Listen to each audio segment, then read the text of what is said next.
How do you design one of the most advanced ERs in the country?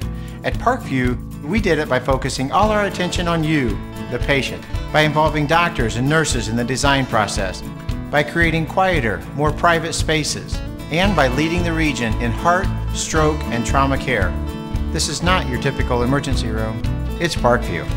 In an emergency, isn't this where you'd rather be? Parkview, your partner in health. Back to Schooler Stadium with Ryan Dellinger. I am Brett Rump ahead of the Homestead Spartans and the Northrop Bruins. Homestead comes in 6-3 through the regular season, while the Northrop Bruins 2 wins, 7 losses under their second-year coach, Jason Dorfler. Meanwhile, for Homestead, they enter postseason in the 12th year for head coach Chad Zolman, looking for his 100th win as the head coach of the Spartans.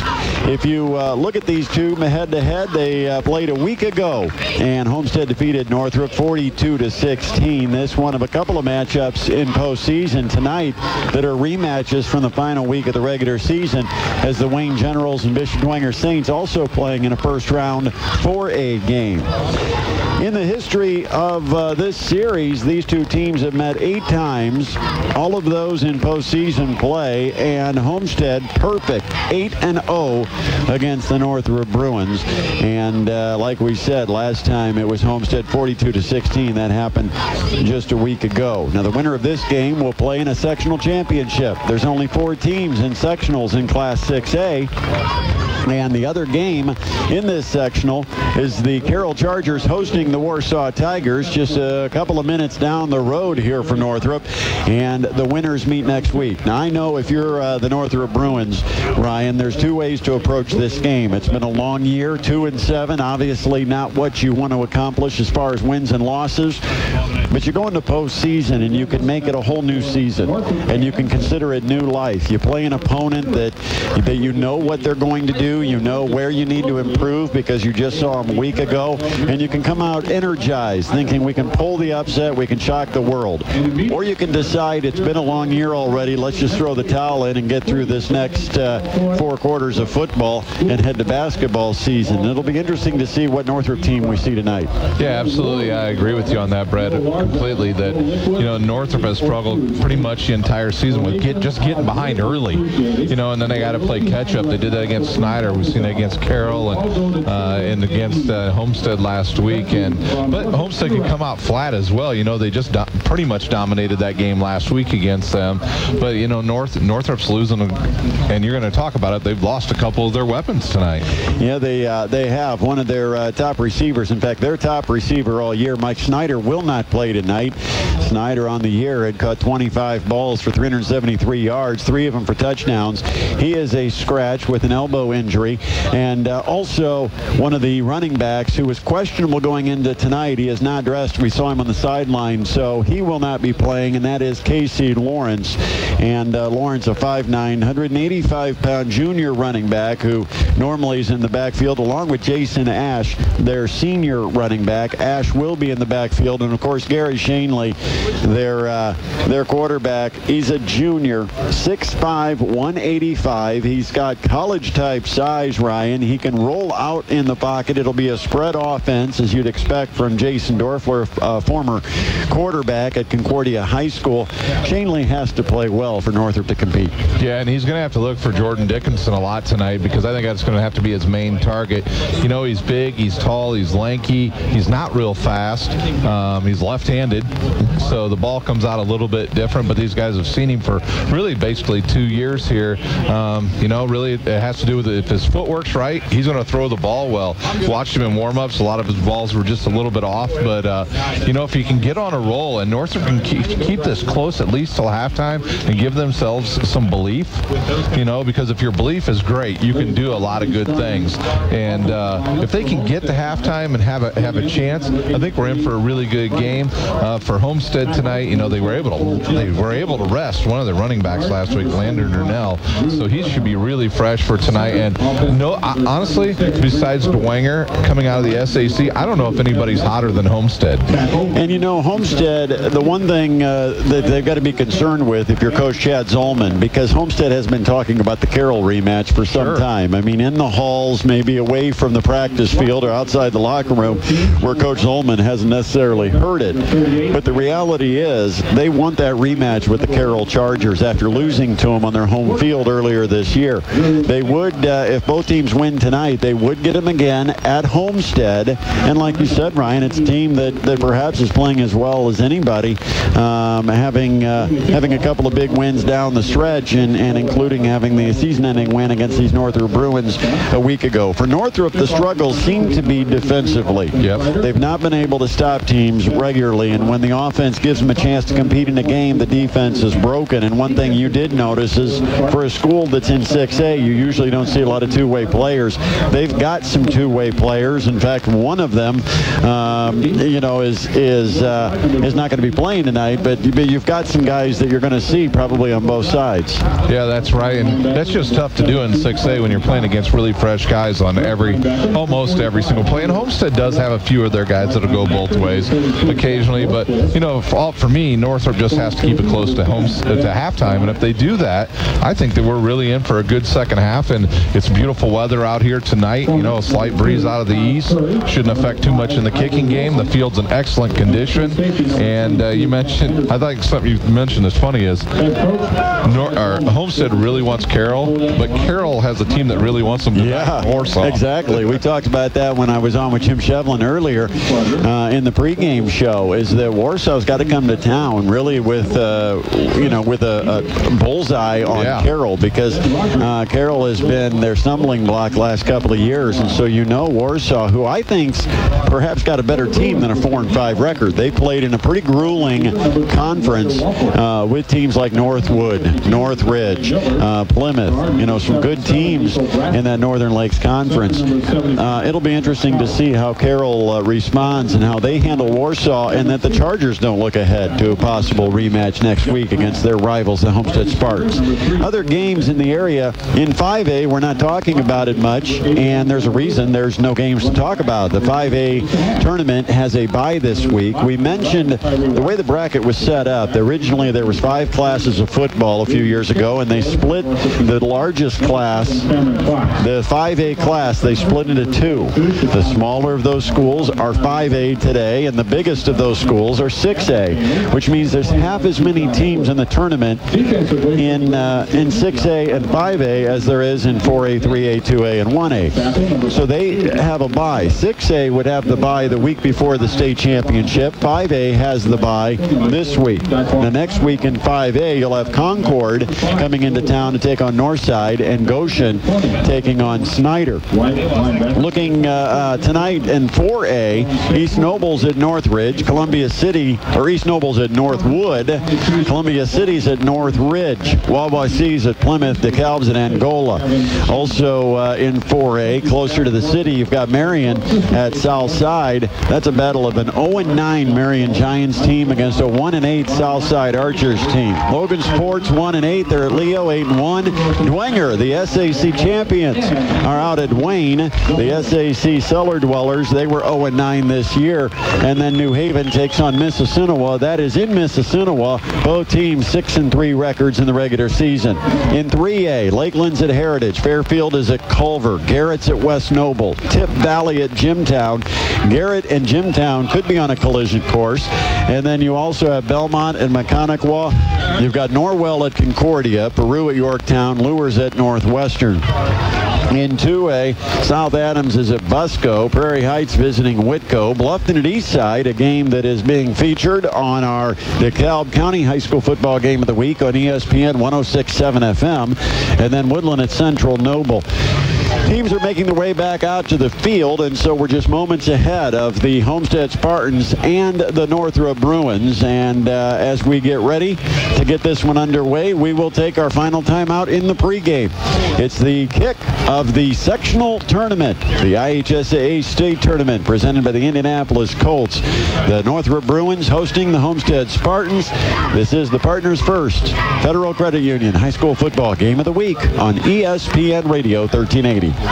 When an injury knocks you out of the game, call Parkview Sports Medicine. Whether you're an aspiring pro or a recreational athlete, our team of orthopedic surgeons, physical therapists, and athletic trainers will provide you with rapid access to comprehensive care and sport-specific rehabilitation. Parkview Sports Medicine will get you back to the action quickly and safely because the game just isn't the same without you. Call Parkview Sports Medicine today at 260-266-4007 and make our team of expert physicians your dream team. We'll get you back in the game. Indiana Physical Therapy, your choice in Northern Indiana. Suffering from chronic pain? Choose IPT for your physical therapy. IPT is a cost-effective therapy provider offering the highest credentialed and most reputable staff in the area. With 14 locations open 7 a.m. to 7 p.m. with same-day scheduling. You have the right to choose who provides your physical therapy and athletic rehabilitation. And IPT accepts all insurance coverage. Contact IPT today. Indiana Physical Therapy, celebrating 27 years in business. Call 260-209-2464 or visit IndianaPT.com. And now, your Crumbach Chevrolet starting lineup.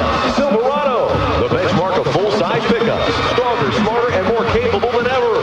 Impala, delivering refinement and efficiency in a full-size sedan for 50 years. Crumbach helps you get the most out. Braking Cruise Eco, delivering 42 miles per gallon. The starting lineup from Crumbach Chevrolet. 930 East in New Haven, celebrating 44 years of helping the Fort Wayne area find new roads. Online at CrumbachChevy.com. We build a whole lot more for a lot less money. Westport Homes. Whether you're looking to build your first home, move into a bigger, nicer home, or downsize to a smaller home, Westport Homes has a perfect plan for you. 11 desirable communities to choose from in and around the Fort Wayne area. Affordability, reliability, and quality at the location where you want to live. You get it all. Experience the Westport Homes difference. Westport Homes. A lot more home for a lot less money. Now back to high school football, presented by Partners First Federal Credit Union on ESPN Radio 1380. Back at Spiller Stadium, the Homestead Spartans will get the football first. They'll receive the opening kickoff from the Northrop Bruins. And Ryan, just looking ahead at potential championship matchups, and that's going to be something fun to do depending on how things go through this tournament. But in 6A, you could potentially have a Carroll Homestead matchup. In 4A, East Noble and Plymouth. Of course, Plymouth, the former #1 team in Class 4A. In Sectional 20 in Class 4A, you could have Leo and Dwenger. Wouldn't that be a showdown? Yep. Also, looking ahead, possibility of Belmont and Lures meeting up in Sectional 27, although Concordia might have something to say with the Belmont Braves. But what a contrast in offenses that would be. Yeah, what a night that we could have coming up in a couple of weeks. The Northrop Bruins set to kick off. Cameron Fox will kick it. Here is the kick. It is high. They will kick it deep, and it's going to be taken at about the 5-yard line, immediately taking it right to left. And a little bit of a gap, 15-20, breaks away from a tackle, 30, and all the way out to the 35-yard line. With the return, looks like that is number 49, Cameron Shannon, who is a freshman, returning that for the Homestead Spartans. So the Spartans, good field position after the nice return out to the 36-yard line. And coming on, it will be Drew Kazai. He will quarterback these Homestead Spartans. Lining up in the backfield, Landon Durnell will be the lone back. They send Ryder wide to the left, short side of the field. Play action, roll to the left. They're looking. They dump it underneath to Skoranek. 40, 45, 50, and he's into Northrop territory at the 48-yard line. And they missed Ryder going deep that time. He did a little double move and took off down the sideline, was uncovered deep, but they dumped it off short to Skoranek. But Skoranek took care of business after the catch and takes it to the 47 of Northrop, 1st and 10. Ball's on the left hash. Drew Kazai lines up with a single back, and Kazai under center, something you almost never see from the Spartans. And he'll give it to Durnell up the middle, hit the line of scrimmage, but Durnell just keeps plugging forward to the 41, picking up 6 yards. Getting up from the bottom of the pile for the Northrop Bruins, looked like Tavon Johnson making the tackle. It was a good tackle there by Tavon. If he doesn't get him, he might be gone. Durnell be really fresh tonight. He did not play last week in their game, so all his injuries should be healed up pretty well. Second down and 4. The Spartans with the ball at the Northrop 41. It's still on the left hash. Hazai goes to the count and then pauses, looks over at the sideline, gets the signal, and now gets under center. He's got a slot to the right, single back Durnell behind him. And it'll be a give to Durnell on a sweep to the left, or to the right. Durnell can't get the edge. Good tackle, 1 yard loss.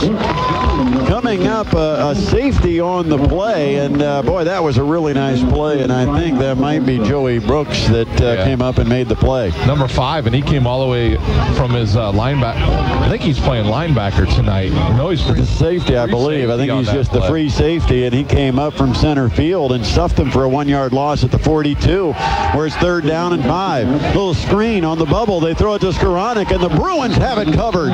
5 tacklers on Skoranek. As soon as he caught it, maybe give him a yard, but it'll be a fourth down and a long 4 for the Homestead Spartans at the Northrop 41. And of course, Homestead quickly lining up to go for it. I don't know if they will.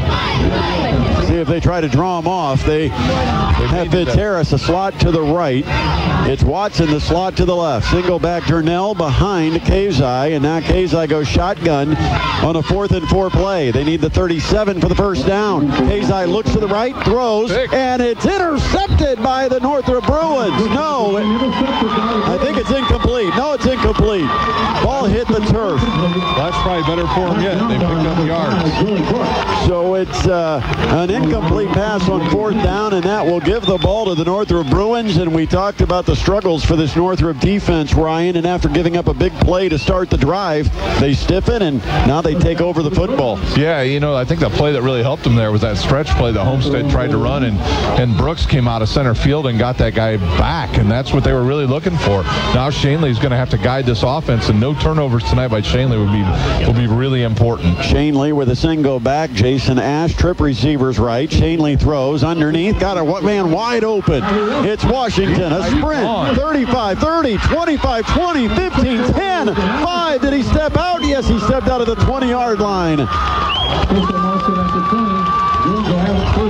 38 yards on that little dump, and nothing fancy. They put trip receivers to the right. One of the inside slots went about 5 yards and turned around, and he was uncovered. Yeah, and then the wide receivers blocked for him. They went a little Heinz Ward on everybody out there and blocked everyone. Good start for the Northrop Bruins. Shane Lee to Tyree Washington, and the Bruins in business in the red zone at the 20-yard line. From the right hash, goes to Ash up the middle. He's got a nice hole. 10, 5, and he's tripped up by the ankles by Matt Anderson. That's a touchdown-saving tackle by the Spartan safety. But the Bruins will have it first and goal just outside the 5. Well, I'm not sure which offensive lineman just laid that guy out for. I think it was the right tackle that time. Now, that's how you open a lane, Brett. You completely knock the guy down and go on to the second level. That's how you do it. Bruins playing inspired football here in the opening drive. They got a chance to take the lead as the clock goes under 9 minutes. Shanley from the shotgun gives to the back. Ash up the middle. He's inside the 5 to the 3, and then stacked up, taken down. Right in the middle of a host of Spartans has been Skoranek, who's in at safety right now in the goal line situation for the Homestead Spartans. And of course, that adds a little bit of size in the secondary for Homestead. It'll be second down and goal. The ball just outside the 2. Yeah, will they look for Dickinson here from the tight end? But I don't even think he's out there right now. Trip receivers line up to the left. Single back. Jason Ash on a second and goal from the 2-yard line. Shotgun for Shanley. Takes the snap, and he will give it to Ash up the middle. Touchdown! Ash takes it in, almost untouched, following the right guard at the Northrop Bruins strike with 8:13 remaining here in the opening quarter. Wow, what a good drive for the Bruins to start this game, Brett. 58 yards they go, and it didn't take them long to do it. I think it was 4 plays. They marched down the field. And now coming in, Cameron Fox will try to tack on the extra point and put the Bruins up 7-0. Kick is up, and it splits the uprights. It's good. And the Northrop Bruins, with 8 minutes and 13 seconds remaining in the first quarter, have jumped out on the Homestead Spartans 7-0. Another scoring drive from Best Deal Auto Sales. If you want to score on your next drive, choose a car, truck, or SUV from any of the Best Deal Auto Sales locations. Best value, best financing, best deal at Best Deal Auto Sales. It is the Partners First Federal Credit Union High School Football Game of the Week on ESPN Radio 1380. And now, your Crumbach Chevrolet starting lineup. Silverado, the benchmark of full-size pickups. Stronger, smarter, and more capable than ever. Impala, delivering refinement and efficiency in a full-size sedan for 50 years. Crumbach helps you get the most out of every gallon with the groundbreaking Cruise Eco, delivering 42 miles per gallon. The starting lineup from Crumbach Chevrolet. 930 East in New Haven, celebrating 44 years of helping the Fort Wayne area find new roads. Online at CrumbachChevy.com. We're back to the field, presented by Partners First Federal Credit Union on ESPN Radio 1380. Good start for Jason Dorfler and his Northrop Bruins. The offense takes it down the field after the defense had gotten a fourth down stop. And Northrop leading it over Homestead 7-0 with 8:13 remaining in our opening quarter. And now Cameron Fox to kick it off for the Bruins. Back deep to return it for the Spartans. It's Cameron Shannon, the freshman, along with Austin Kreider. Here's the kick, a high kick again, angling it near the corner pylon. It's taken by Shannon. He heads toward the middle of the field, cuts it up at the 15, and he got hit hard at the 17-yard line. But a 14-yard return on the kick, and Homestead starts from inside their 20. Yeah, and that big hit was delivered by Gerald Berry down there, one of the cover guys. Good start. You know, when I watched the teams run out on the field, Brett, Northrop ran out, sprint, had a lot of energy. Homestead just kind of trotted out there and, you know, not a lot of energy. So then that's the way the game has started. At the 16-yard line, Spartans start the drive down 7-0 to Northrop. Ball's on the right hash. They'll put four receivers wide, two each side. Landon Durnell, the lone back. He'll be flanked on the right shoulder of Drew Kazai, a junior quarterback. Watson in motion, left to right. They'll fake it to him. Now they're going to go deep down the sideline. Skoranek behind the defense at midfield. It's over his head, incomplete. And you're right, Skoranek just sprinted right past the safeties, and at midfield he was open, but Kazai just a little strong on that aerial pass. And the incompletion brings up second down and 10. Yeah, and with the, you know, the wind's really not a factor here tonight, so just a little more air underneath that, and Kazai would have been able to run under it. He got good separation from the cornerback over there, and that's a matchup they'll be using him all night long, probably more over the middle than deep. Skoranek, the intended receiver on that one. Now quarterback draw, Kazai keeper. He's got pressure in the backfield. He breaks away from one, but he can't get away from two, and goes down at the 16 for no gain. And the Bruins had pressure in the backfield on that quarterback draw, and Kazai nowhere to run. And that was Brooks again. Came out of the free safety position to get him.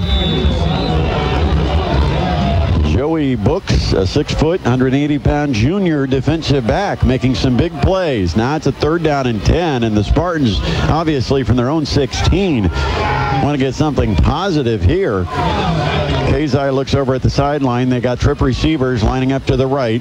Durnell, the lone back. Kreider by himself to the left.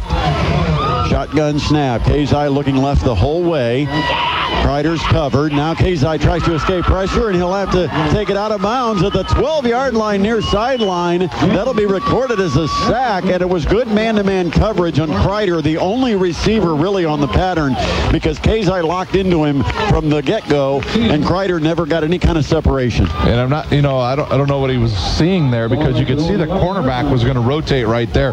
Northrop's defense right now is trying to make everything go inside. They're not letting anything try to go over the top or to the outside, which is a little different. Maybe they played it a little different last week when they played them. And here's a timeout. Difficult situation, because Drew Kazai, the Homestead punter, is going to go about 5 yards deep into the end zone, and the Northrop Bruins have to take a timeout. They had 12 men on the field as they went into the punt return formation. 7:10 remaining in our opening quarter. 7-0. Northrop leading it over the Homestead Spartans. The Spartans will be punting when we come back. This is the Partners First Federal Credit Union High School Football Game of the Week on ESPN Radio 1380. And now, your Crumbach Chevrolet starting lineup. Silverado, the bench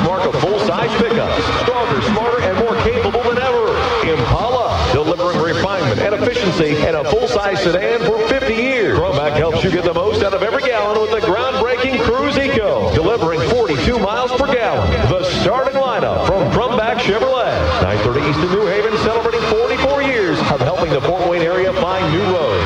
Online at CrumbackChevy.com. Let's send it back to the field. Presented by Partners First Federal Credit Union on ESPN Radio 1380. Homestead to punt, good protection, and a deep booming punt will bounce at the Northrop 42 and then take a big Spartans roll down to the 35-yard line. That's going to pick that up, Brett, and take off. That's going to be a 55-yard boot. And the Northrop Bruins, first and 10 at their own 35-yard line. But, boy, that was a big special teams play, a big punt for Homestead when they needed it because they were pinned down deep. And beautiful kick. It was. And I don't know if the lights are playing with not the receivers, but the punt returners and the kickoff returners. So we've seen the two kickoffs have been kind of bobbled by Homestead, and that punt, it's just almost like they're not really seeing the ball in this night yet. Northrop at their own 35, leading at 7-0, 6:58 to play first quarter. Garrett Shanley, the quarterback. He's 5 yards deep in a shotgun. Trip receivers bunched to the right. Play action. No, they give it to the running back. Ash. He's got a hole. 40, 45, 50. Sideline sprint, and he's taken out of bounds by Matt Anderson. They'll mark him out at the 41-yard line. That is 24 yards, and Northrop creating some great holes up front by their offensive line. And, of course, they've got a big one up in that offensive line. It is Nico Braster, a 6'3", 300-pound junior, and they're running behind him and getting some nice big gaps. He came from the left side around to the right, pulled, and got over there and knocked the guy completely out of the way for Homestead. But, Homestead's really fortunate on that play. There wasn't a 15-yard penalty level to him on a lady out of bounds. Yeah, he got pushed out of bounds, and then another Spartan came over and gave him a little bump. No flag, so it's first and 10 from the 41, handing it off again to Ash. He bounces out of the hole and tries to get it around the left end. He does get positive yardage to the 37, picking up 4 yards. It'll be 2nd down and 6. Clock continues to run, under 6.5 to play in our opening quarter, and the Bruins looking to add to a 7-0 lead. Right now, they're just controlling the line of scrimmage, both offensively and defensively, and that's the way you win in postseason play. Spartans appear to be in a 3-4 setup. Here's a drop. Shanley, he's going to look to throw. He looks. He's got pretty good protection. Moves over to his left and then throws back over the middle, and it's short. And short hops his intended receiver. He was trying to get it to Ryder Waffle. Say that 10 times. 6 foot, 170-pound junior who was down over the middle of the field, but the incompletion brings up now 3rd and 6, and you wonder, Northrop tried to change things up and throw it, but they've been running it pretty effectively here early. Now they set themselves up into a 3rd and long. You might consider this 4-down territory for the Bruins as they're at the Homestead 37.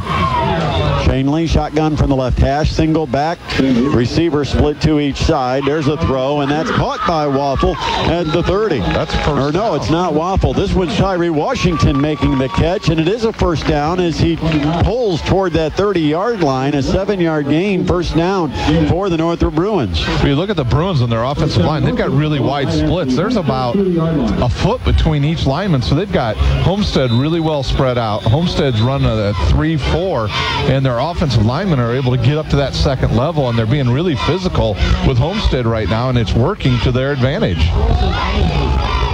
Shanley breaks the huddle. He'll put 2 backs now, one to his left and one about 3 yards behind him. That's Ash, and they will give it to Ash. He looks for a hole, bounces it left, and here comes the Spartans taking him down. Nice defensive play by Moses Gerardo, taking down Ash for about a yard loss. Yeah, Moses Gerardo just said, I'll just follow that lead blocker there, and he's going to lead me right to Ash, and he certainly did. And that's a first negative play tonight for Northrop. 2-yard loss, actually, just outside the 32-yard line. So it'll be 2nd down and 12. 5 minutes, 15 seconds. The clock's running here in the first quarter. Northrop with the football, leading at 7-0. over Homestead. Forget win-loss records. When you get to the postseason, everybody's 0-0. Yeah. From the middle of the field, Shane Lee, play action, looking left, throwing. It's high, it's tipped, and it's incomplete. Yeah, that's not the defensive back you want to throw at. Skowronek, well, you got Skowronek and Anderson, who are both a couple of thieves back there that love to jump in the routes. They're both tall, they're athletic.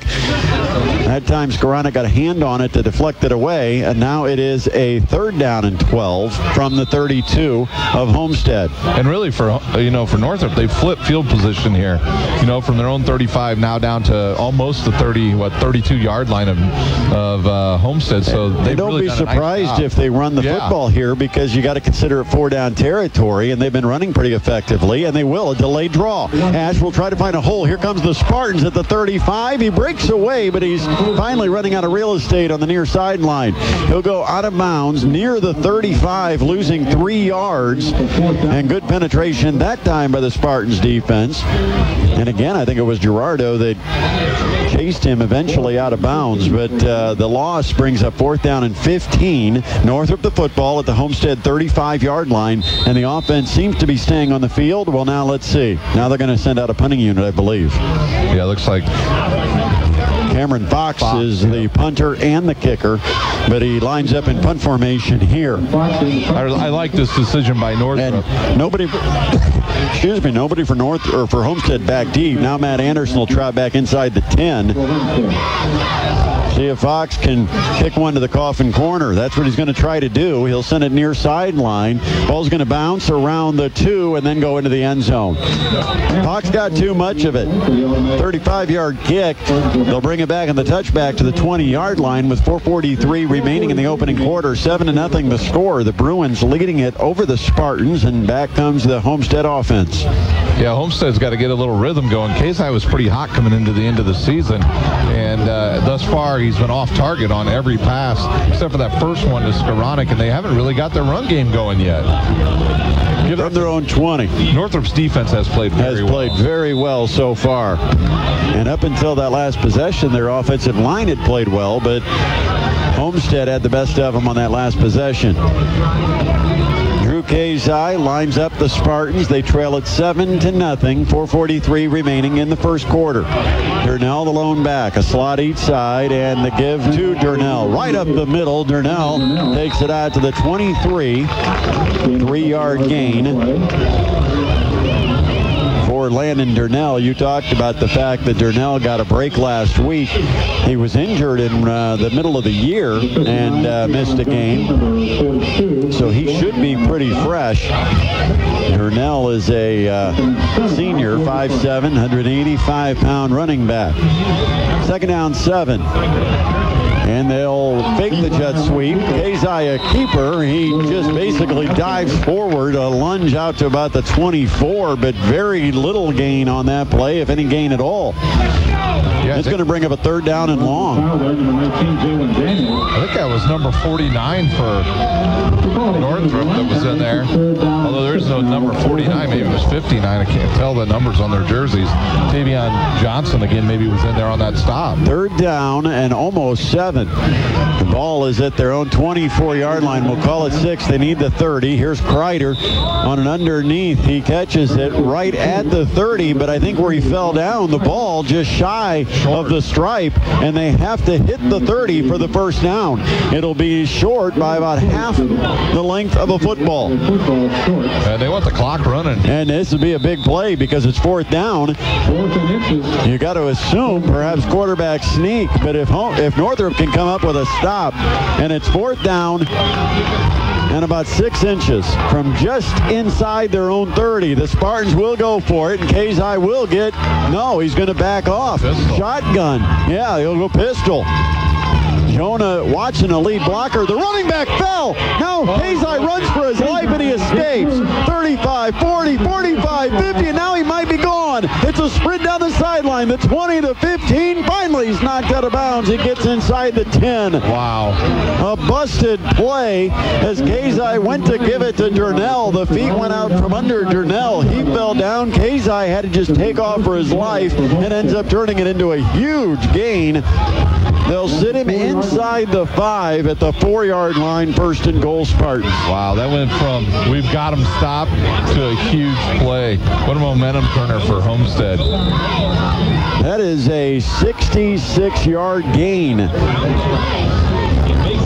It is 1st and goal. Homestead looking to tie it up. They'll go jet sweep. Watson to the right side. Goes for the end zone. Touchdown, Jonah Watson from 4 yards out. And the Spartans an extra point away from tying it with 2:49 left here in the first quarter. What a turn of events. Amazing 80-yard drive just like that. Now on to try to tack on the extra point. Trying to check numbers. See if it's Noah Nepper. 46. Yep. Noah Nepper will try to add it on. He's a sophomore kicker. It's down, kicks up, and it is good. So a tie game. 7-7, 2:49 to play, first quarter. And a big break for Homestead, turning a busted play into a 66-yard gain. That made it 1st and goal from the 4, where Watson jet sweeps the 4-yard touchdown run. And now it's tied up 7-7. And now you got a big change of momentum and another scoring drive presented by Best Deal Auto Sales. If you want to score on your next drive, be sure you get your next car, truck, or SUV from any of the Best Deal Auto Sales locations. It's best value, best financing, best deal at Best Deal Auto Sales. Well, we'll keep it here after the kick because the Homestead Spartans are going to be set to kick this back to Northrop. But Ryan, it'll be real interesting to see how Northrop responds. They've had the momentum throughout this first quarter. One big play by Homestead, and that could all change.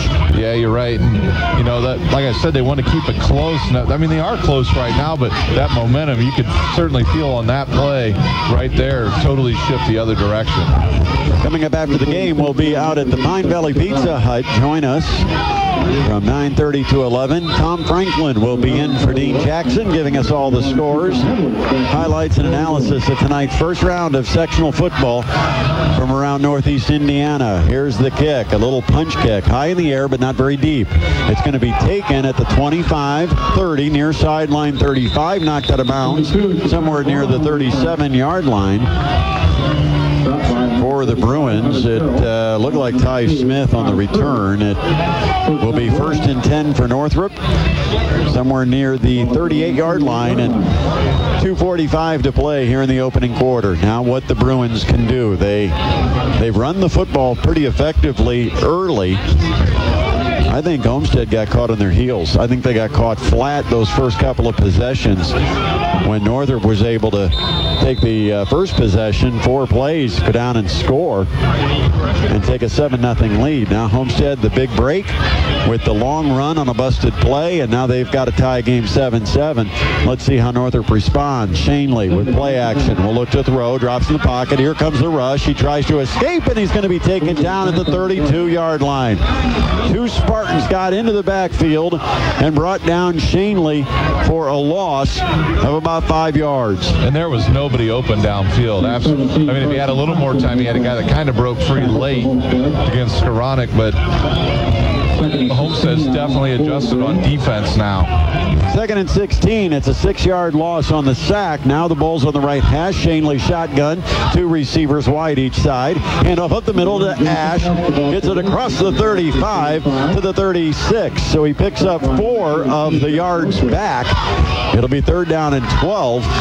And the Spartans defense right now wants a 3 and out. Try to force Northrop to punt the ball right back to the Spartans with a tie game 7-7. I'm surprised Northrop hasn't gone back to that running play where they bring Bracer around from his other side, and that really had opened up some quite large holes earlier. From their own 36, the Bruins. 3rd down and 12. The 48 gives them the first down.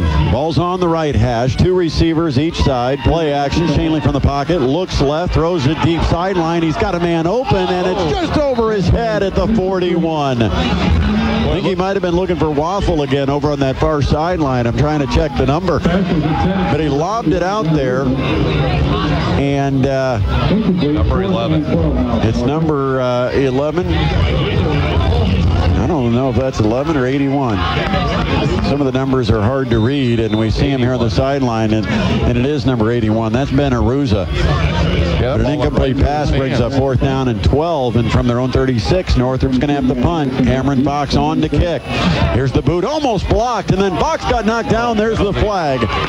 That's going to be a roughing the kicker. The ball's grabbed at about the 17. Anderson takes the return to the 25, but the flag in the backfield is going to be a personal foul. Roughing the kicker called against Homestead. Northrop will get a 1st down, and could this be a break for Northrop to try to get some momentum back? A 15-yarder will be a 1st down out near midfield.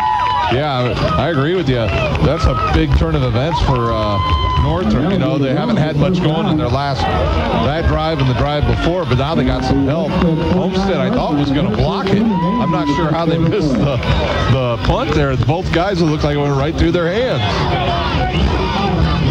But again, they'll sit the ball at the Homestead 49, where it's 1st and 10 for Northrop. 1:14 remaining opening quarter. A tie game, 7-7. Wonder if Northrop will come back to that pass play. Yeah, I agree with you. Because they really had Aruza wide open. The defense got sucked up, and they kind of ran a crisscross over on that side, and the defense both came up to the up man, and Aruza ran past him, but Shanley just a little too strong, missed him. Now it's 1st and 10 from the 49. They'll fake the handoff, and then it'll be a keeper for Shanley up the middle. Hit at the line of scrimmage, and he's pushed backwards. No gain. Ran right into a wall, including the linebacker Jack Northquist, a senior, 5'10", 225, who makes the stop. I'm not sure that's a play you want to run a lot with him, with your quarterback Shanley running the ball, because he's really the only guy you've got right now that can throw passes. 2nd down and 10. Ball sitting just inside Homestead's 49. From the right hash, Shanley has a single back to his right shoulder. Jason Ash, drop in the pocket. Shanley looks to throw. Right side short. Ball is caught by Dickinson at the Homestead 42.5. That's going to be about 3 yards short of the 1st down. It'll bring up a 3rd down, but about a 4.5, 5-yard gain. They'll say it's just inside the 43. 3rd down, long 3 facing the Northrop Bruins. That play seems to work. They've run it 3 times and hit that short guy underneath. When he steps into the ball and throws it, he's got a cannon for an arm. He's sure on the baseball team. Last 5 seconds of our quarter. They line up quickly. Now they look to the sideline, and the clock will run out on our 1st quarter. The Bruins and the Spartans all tied up 7-7 after 1. We'll take a break. We'll come back with quarter number 2 here at Spooler Stadium. This is the Partners First Federal Credit Union High School Football Game of the Week on ESPN Radio 1380. 16 years, Northeast Indiana finds the best deals on quality previously owned vehicles at Best Deal Auto Sales. Reliable vehicles offered at or below wholesale prices. The selection is great, and the deals are even better at any of the Best Deal Auto Sales for Northeast Indiana locations. Best value, best financing, best deal at Best Deal Auto Sales.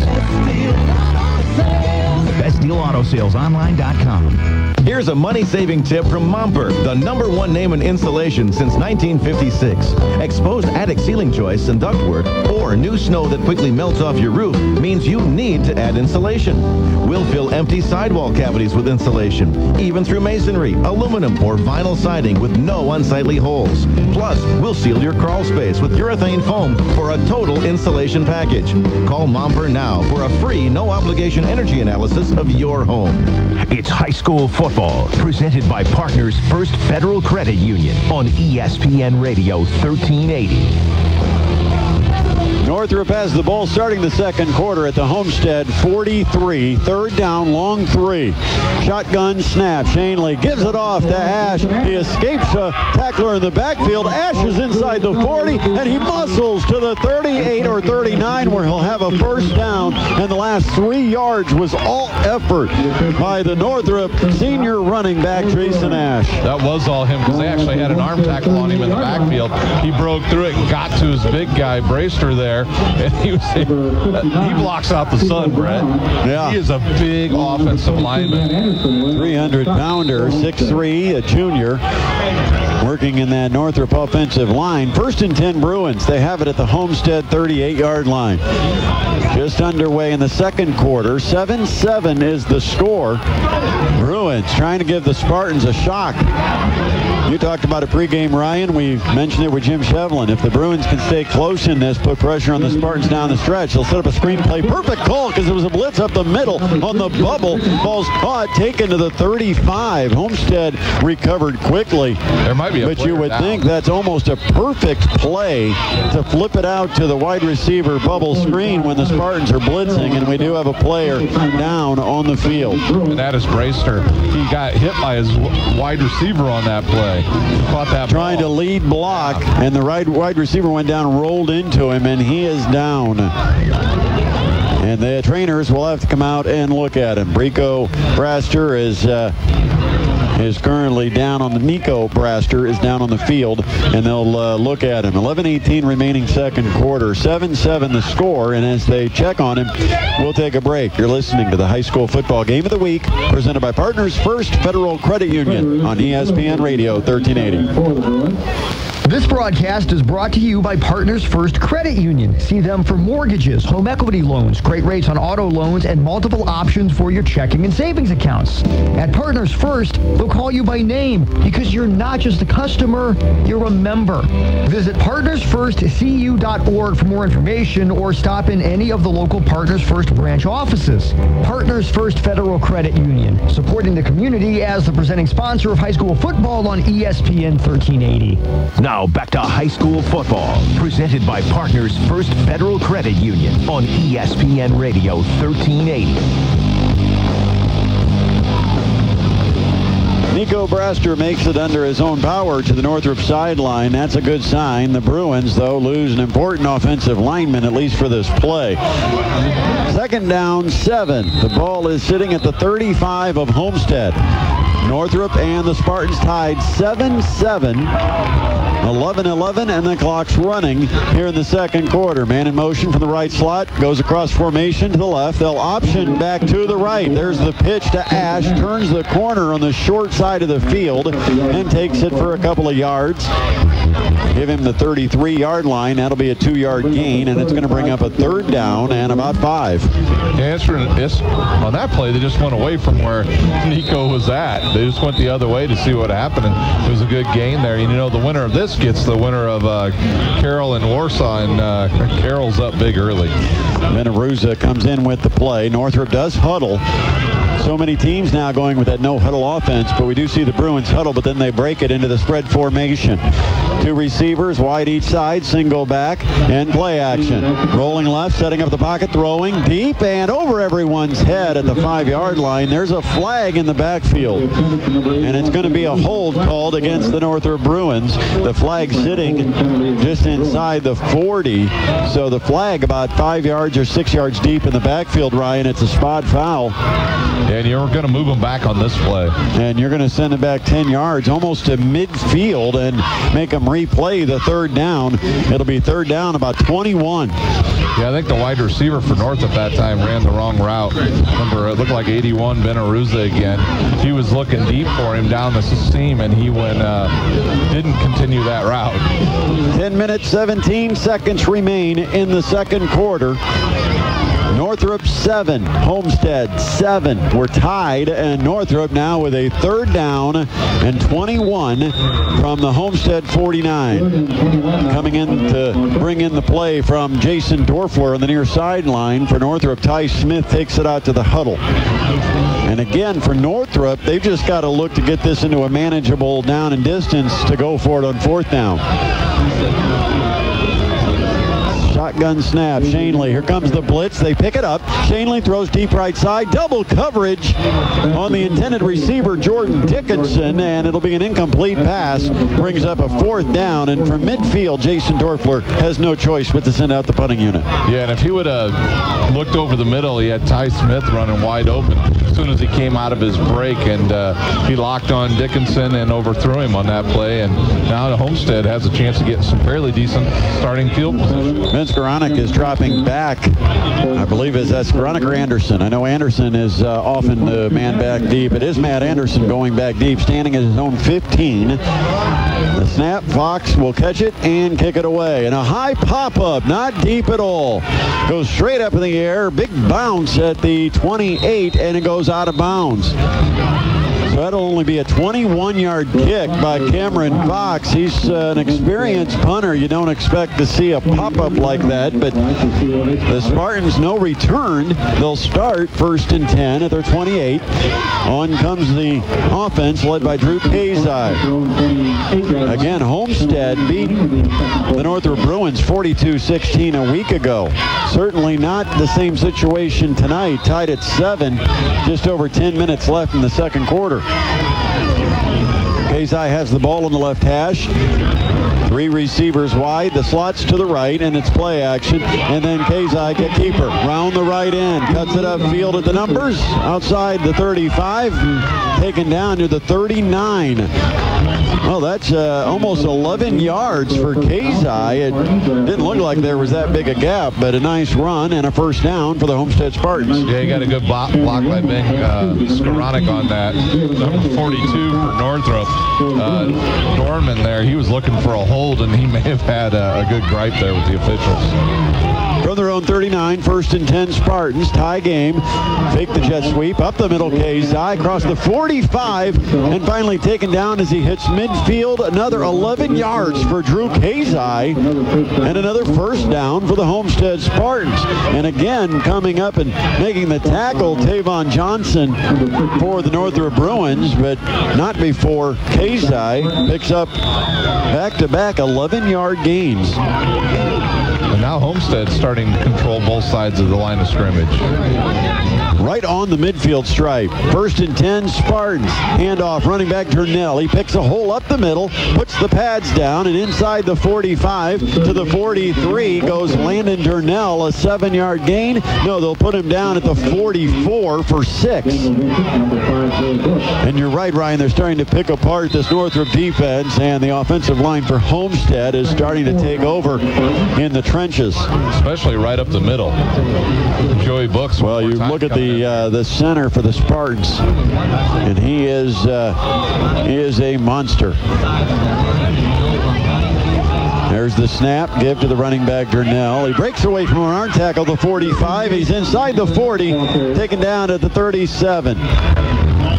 Well, Durnell will get another first down. The chains will move. Spartans looking very good on the ground. And it's interesting, all the talk over the past years is that the Homestead offense is not geared to grind it out at this time of year. But right now they're showing they can run the football and they can play some old-fashioned 3 yards in the cloud of dust type of offense.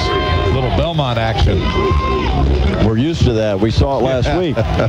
It is a first down at the Northrop 37-yard line for the Homestead Spartans. The clock runs under 8 minutes, 20 seconds to play here in the second quarter. From the right hash, man in motion, cross formation, Fitz-Harris, play action, they'll throw deep. Kazai looking, man-to-man coverage going up, nearly picking it off. The safety for the Bruins. The ball underthrown, it's incomplete. But Northrop had Shaitan Vaughn, I believe it was, right there, a chance to pick it off. Yeah, very close. He just underthrew it a little bit. If he goes, 2 yards further, it's probably a touchdown. And it was all man-to-man. Yeah. So Vaughn did a nice job staying with the receiver. I think the intended target might have been Kreider down deep. Second down and 10. Back at the 37 we go. 7-7 game. 8 minutes, 10 seconds left in the second.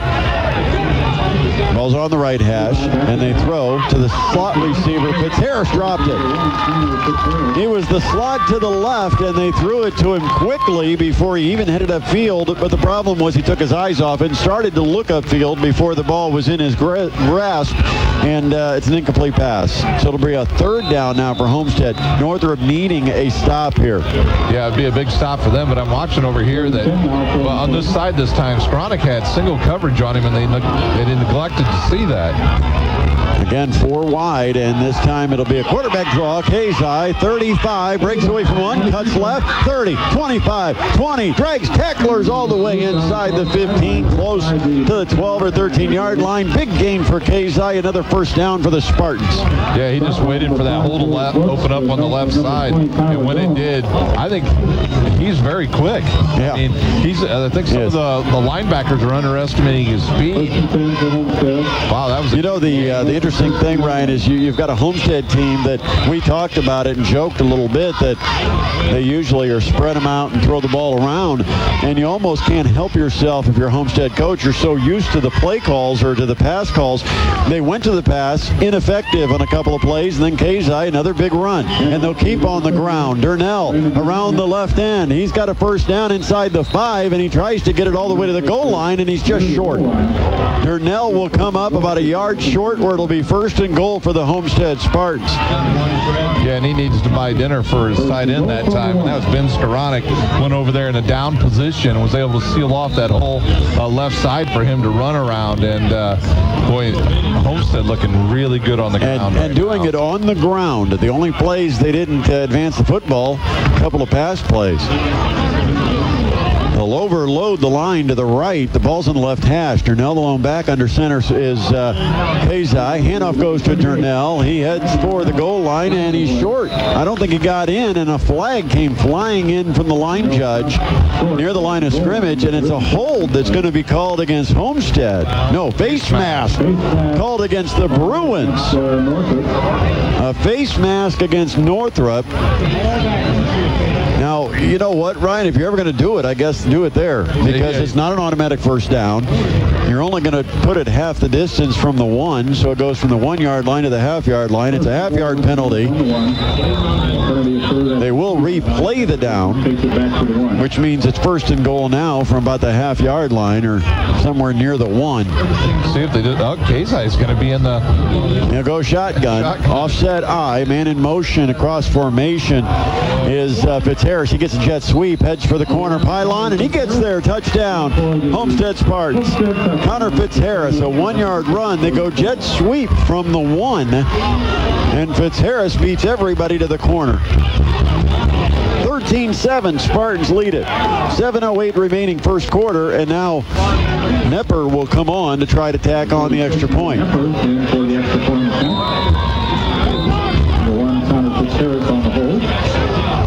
Connor Fitzharris, who just scored the touchdown, will hold. Here's the snap, the set, the kick is up. Not a very good kick, and it shanks to the left, and it's no good. 7:08 remains in our first half, and now the Homestead Spartans have put 13 straight up on the Northrop Bruins and now lead it 13-7. And another scoring drive presented by Best Deal Auto Sales. If you want to score on your next drive, choose a car, truck, or SUV from any of the Best Deal Auto Sales locations. Best value, best financing, best deal at Best Deal Auto Sales. It's our Partners First Federal Credit Union High School Football Game of the Week on ESPN Radio 1380. This broadcast is brought to you by Partners First Credit Union. See them for mortgages, home equity loans, great rates on auto loans, and multiple options for your checking and savings accounts. At Partners First, they'll call you by name because you're not just a customer, you're a member. Visit partnersfirstcu.org for more information or stop in any of the local Partners First branch offices. Partners First Federal Credit Union, supporting the community as the presenting sponsor of high school football on ESPN 1380. Welcome to Friday Night Football, presented by Partners First Federal Credit Union on ESPN Radio 1380. Homestead now with their first lead, 13-7 over the Northrop Bruins. 7:08 remaining in our second quarter, and now the Spartans to kick off.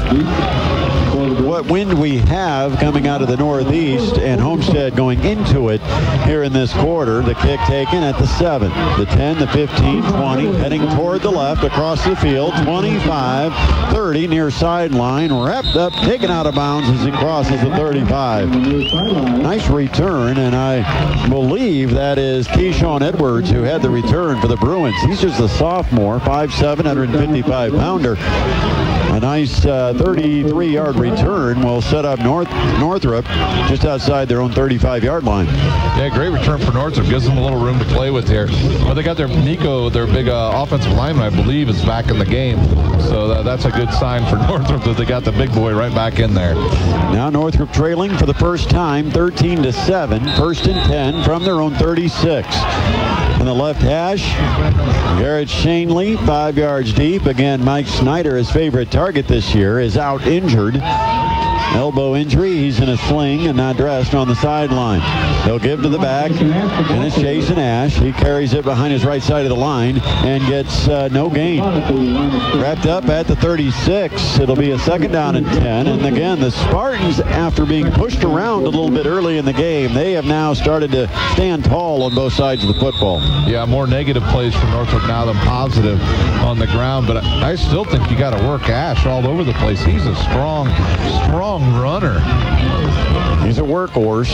116 carries coming into tonight. 581 yards on the year. He averages 5 yards a carry. Shotgun, option. Shanley, the fake pitch, and then cuts it upfield, but he'll have no gain. And again, defended pretty well by the Homestead Spartans. Aaron Niedzwecki. All right. Something like that. Sophomore lineman came up, made a hit. And it will be third down now and 10 from the 36. 4 wide, 2 each side, single back. Shanley, shotgun. Hard count. Now he'll step aside, call out a play. Might be an audible. Here comes the blitz. They'll blitz up the middle. Shanley, quick throw, right flat, ball right in the hands of his intended receiver, Ben Aruza. He dropped it, and he would have had a first down had he made the catch and turned it upfield because he was uncovered. Yeah. And a beautiful throw by Shanley. The right play call against the blitz. They had man-to-man Aruza matched up against the linebacker, but the incomplete pass brings up 4th down and 10, and on comes Cameron Fox again to punt for Northrop. Yeah, and it looks like Anderson's back there one more time. You see last defensive series for Homestead. They did not have Skoranek out there, so they got ahead and took him out. Matt Anderson back. Here's the kick. End over end will bounce at the Homestead 35 and roll inside the 35 to about the 33. That's a 31-yard kick, no return. The Homestead Spartans will start first and 10 at the 33-yard line. 5:26 remaining first half. And now the Spartans trying to pad a 13-7 lead. And this game's moving right along. We've only got 5 minutes to go. Haven't even played 45 minutes yet, so this game's more running than we thought. Well, Homestead started to find that they can establish the run. They're going to stick with it. From the left hash, Drew Kazai. The lone back is Landon Durnell. Watson the slot to the left. Fitzharris the slot to the right. Wide right, Skoranek. Wide left is Austin Kreider.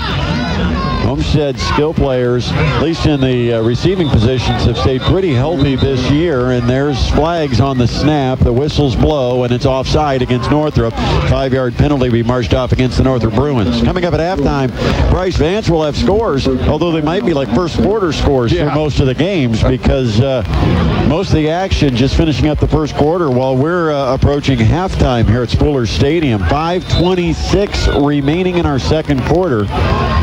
Homestead with the football, leading 13-7 over Northrop. The Bruins on the first possession of the game went down the field and scored to take a 7-0 lead. But now Homestead's made some adjustments, playing better, and they've reeled off 13 straight to lead it. Here's a read option. Kazai will keep it and follow the blocking for 11 yards, or rather about 6 or 7 yards, out to the 45-yard line. It's enough for a first down because it was a 1st and 5 following the offside penalty. So a 1st and 10 for Homestead at their own 45-yard line. Brooks and Daniels on the tackle that time for Northrop. Kazai got to be getting close to over 100 yards here in the first half. Man in motion, Watson left to right. They'll fake it to him. Now Kazai throwing deep, going for Skoranek. Double covered well downfield, and an incomplete pass. Yeah,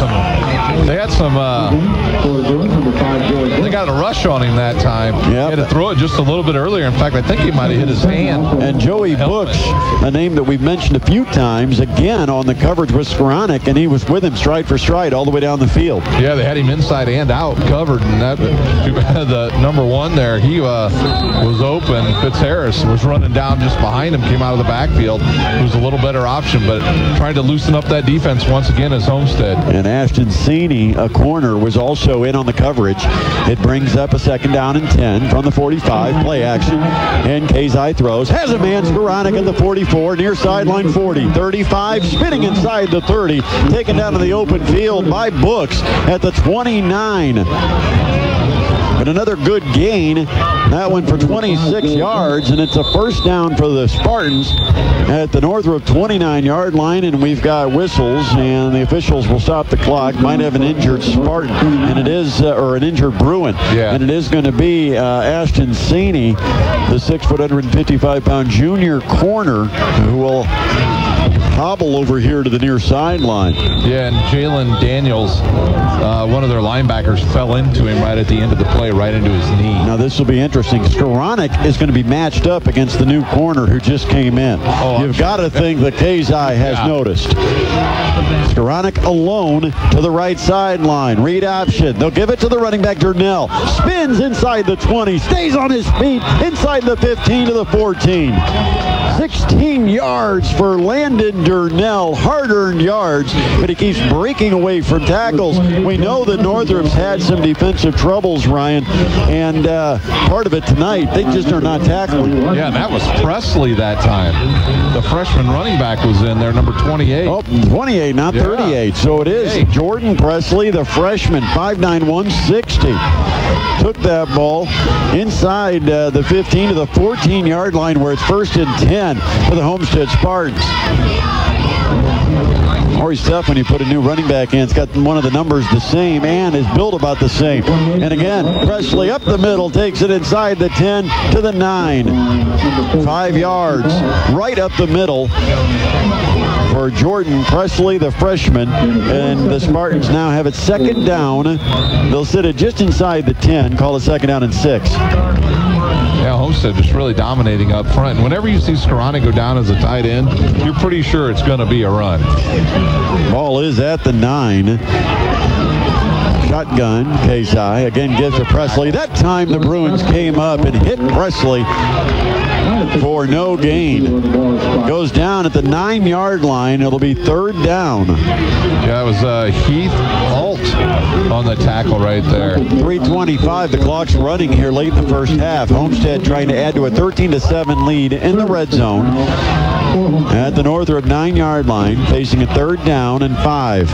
See if they throw the fade here to Skoranek, because he's got single coverage. Single coverage, and they'll come up tight on him at the line of scrimmage. Roll to the right, looking is Kazai, and he does throw it to Skoranek. He'll take it to the corner, touchdown. Caught it at about the 4, turned, and won the sprint to the pylon. Touchdown pass, Kazai to Skoranek, and the Spartans extend their lead 19-7 with 3:02 remaining in the second quarter. Touchdown drive, another scoring drive presented by Best Deal Auto Sales. If you want to score on your next drive, get that next car, truck, or SUV from any of the Best Deal Auto Sales locations. Best value, best financing, best deal at Best Deal Auto Sales. Nepper will try to tack on a point. Shank, the last one to the left. This time he kicks it up, splits the uprights. It's good. And the Spartans lead at 20-7 with 3:02 remaining in the first half. This is the Partners First Federal Credit Union High School Football Game of the Week on ESPN Radio 1380.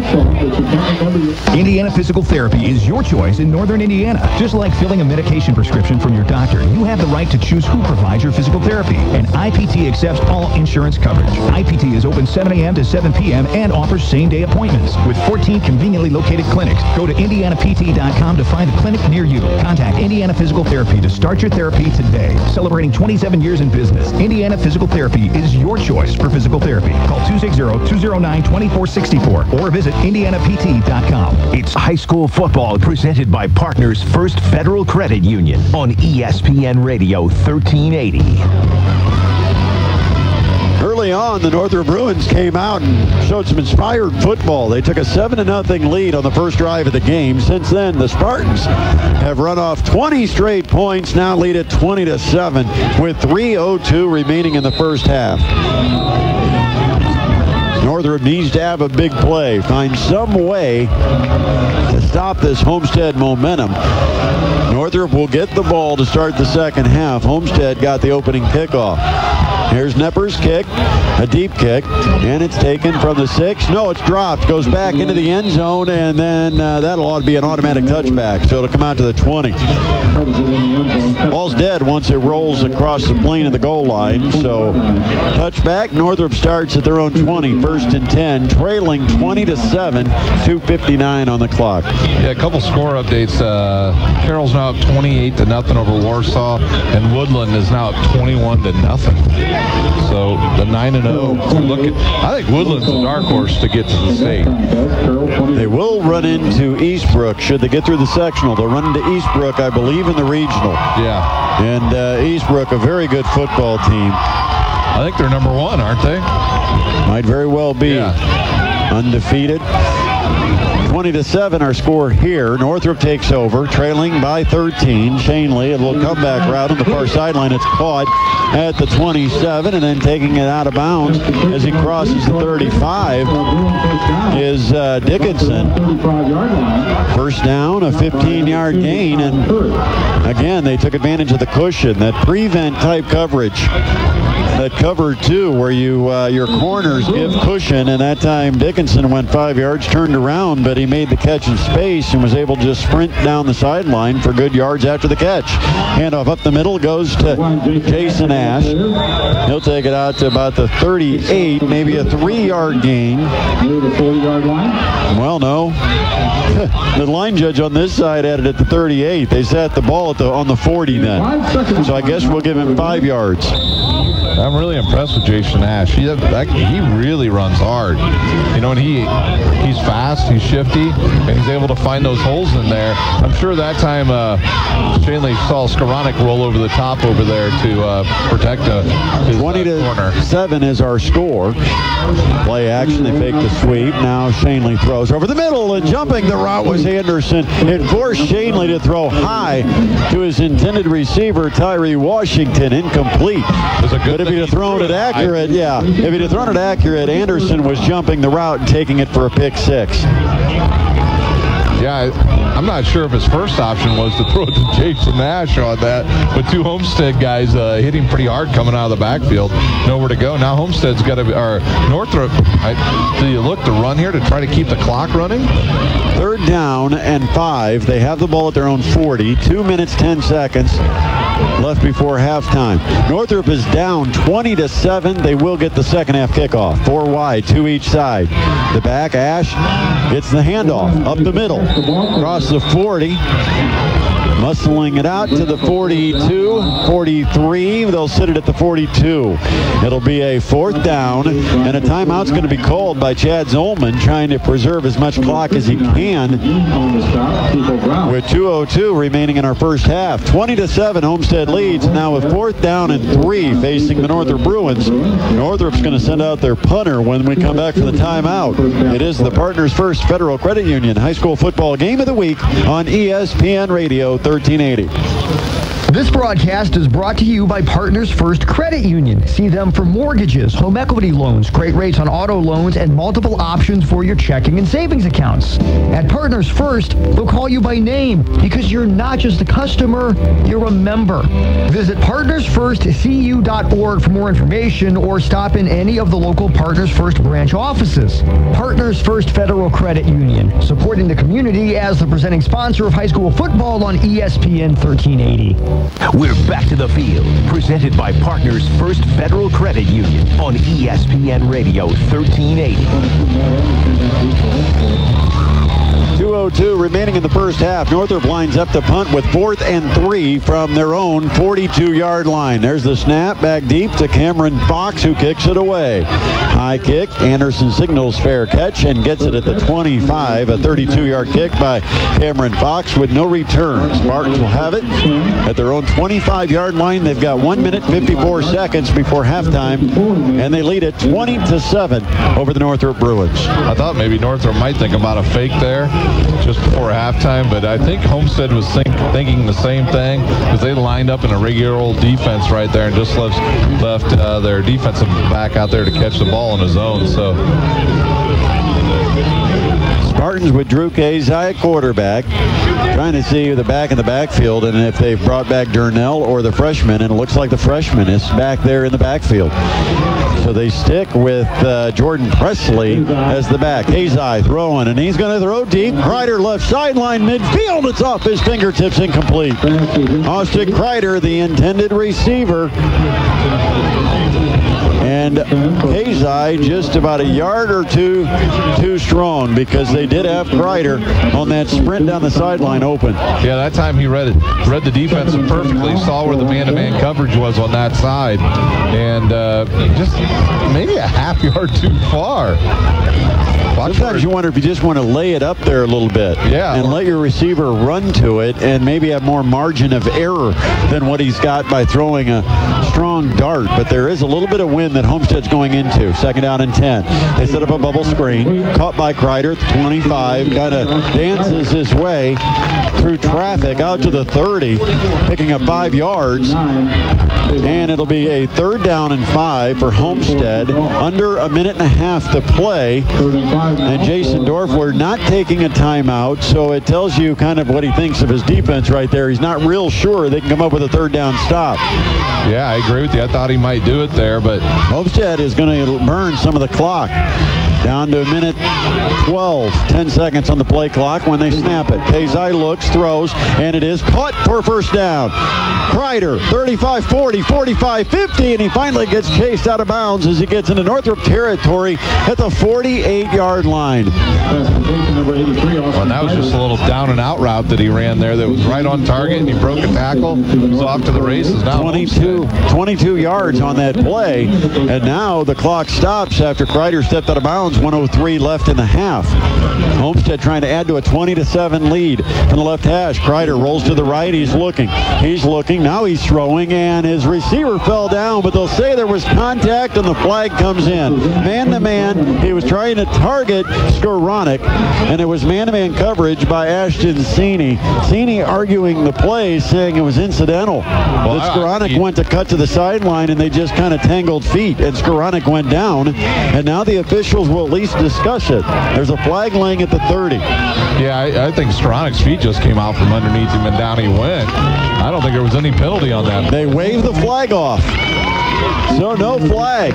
They wave it off, and comes back. So an incomplete pass, 2nd down and 10, but the clock did stop at 56 seconds.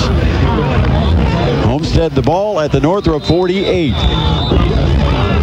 Homestead already leading at 20-7. They've scored the last 20 points in the game. Kazai throws, far sideline, caught at the 40. A nice spin move, trying to get 1st down yardage, very close. He did. And that's Watson, Jonah Watson with the catch, and they will give him the 1st down near the Northrop 37-yard line. An 11-yard gain. The chains move. The clock stops long enough to move the chains, and then Homestead will go ahead and use one of their timeouts. So 47 seconds remaining in our first half. 20-7 the score. Homestead the football, 1st and 10 at the Northrop 37-yard line, and we'll take a break. You're listening to the high school football game of the week, presented by Partners First Federal Credit Union on ESPN Radio 1380. Come on, Mom. I'll be late for school. Coming!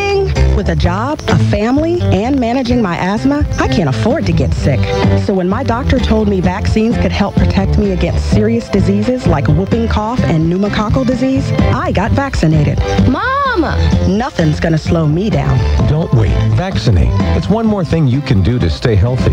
To learn more, talk to your healthcare professional. Go to cdc.gov/vaccines or call 1-800-CDC-INFO. Let's send it back to the field. Presented by Partners First Federal Credit Union on ESPN Radio 1380. We've got 47 seconds remaining in the second quarter here at Spoolers Stadium with Ryan Dellinger. I am Brett Rump. Our studio engineer is Bryce Vance. We'll hear from Bryce coming up here at halftime with area scores. Homestead the lead 20-7 and the football 1st and 10 at Northrop's 37-yard line. Drew Kazai gets the snap, drops, throws far side, and Kreider tiptoes the sideline, kept his feet in, an 11-yard gain down to the 26, a first down for the Homestead Spartans.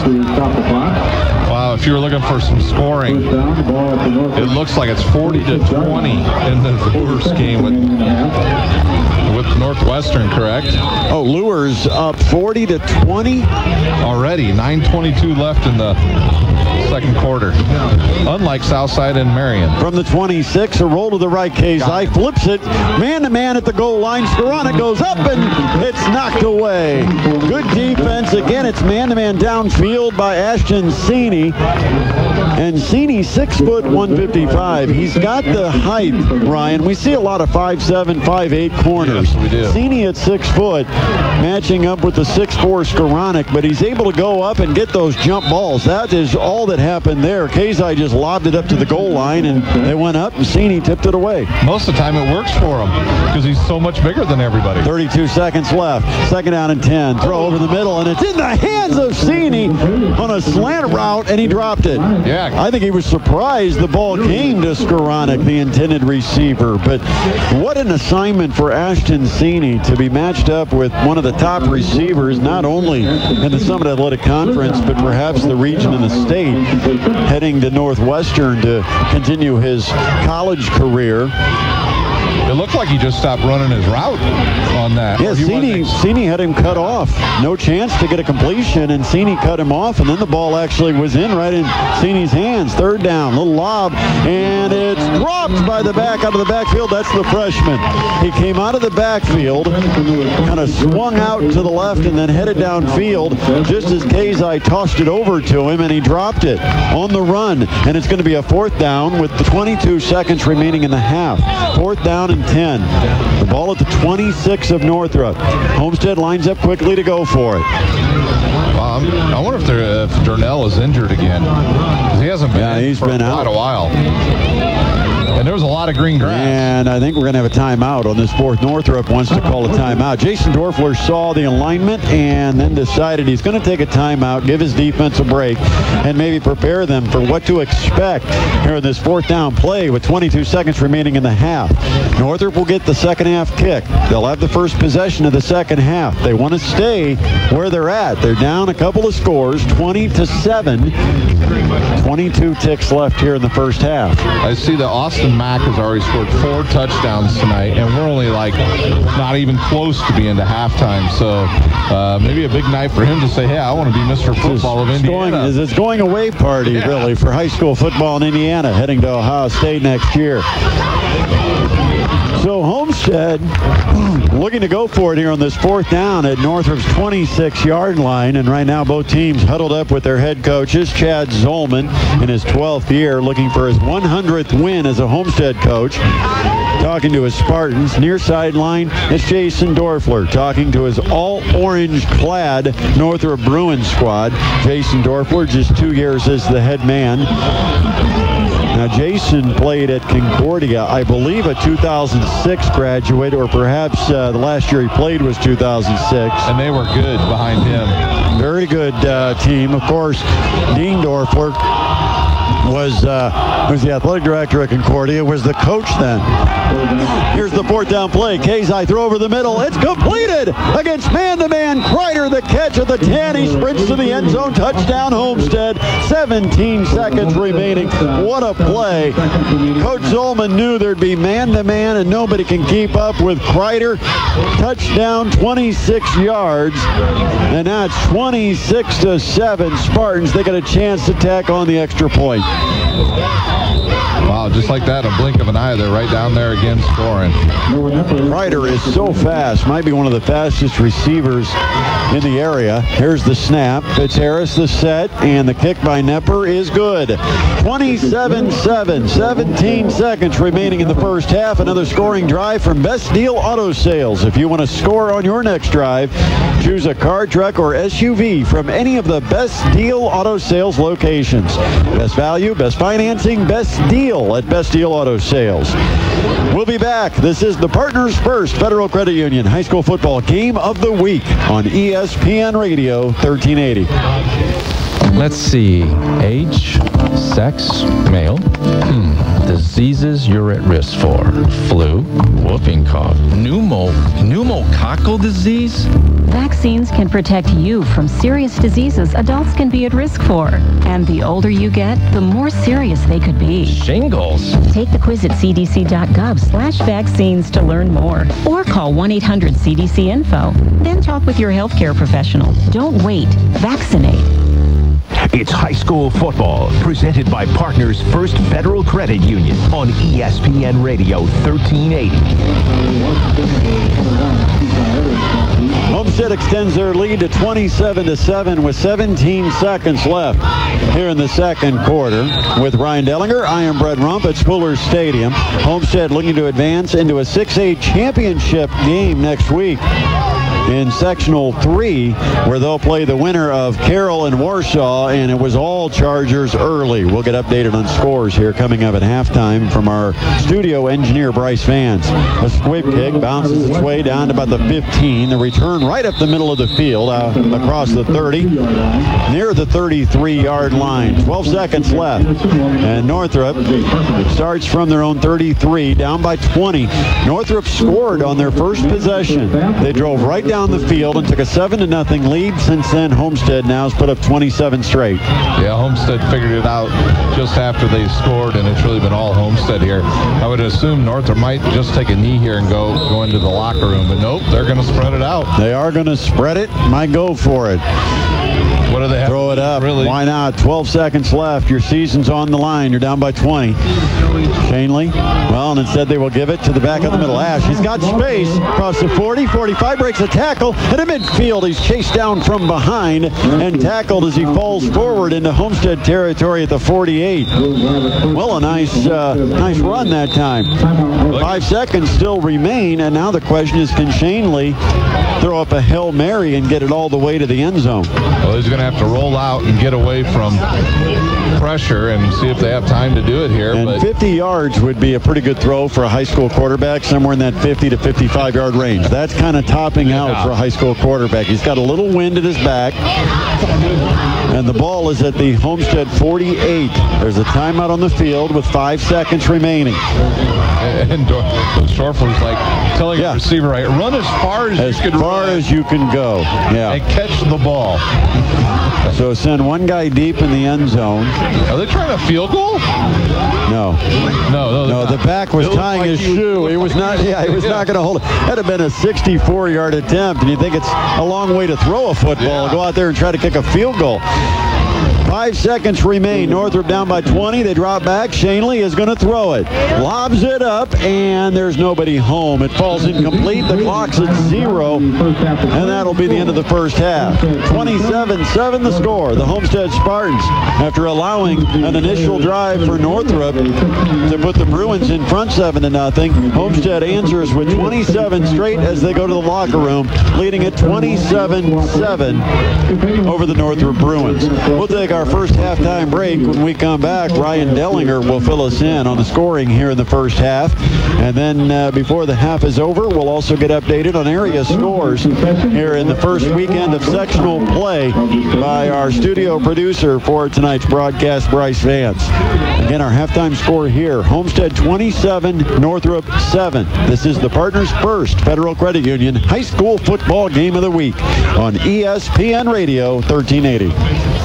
This broadcast is brought to you by Partners First Credit Union. See them for mortgages, home equity loans, great rates on auto loans, and multiple options for your checking and savings accounts. At Partners First, they'll call you by name because you're not just a customer, you're a member.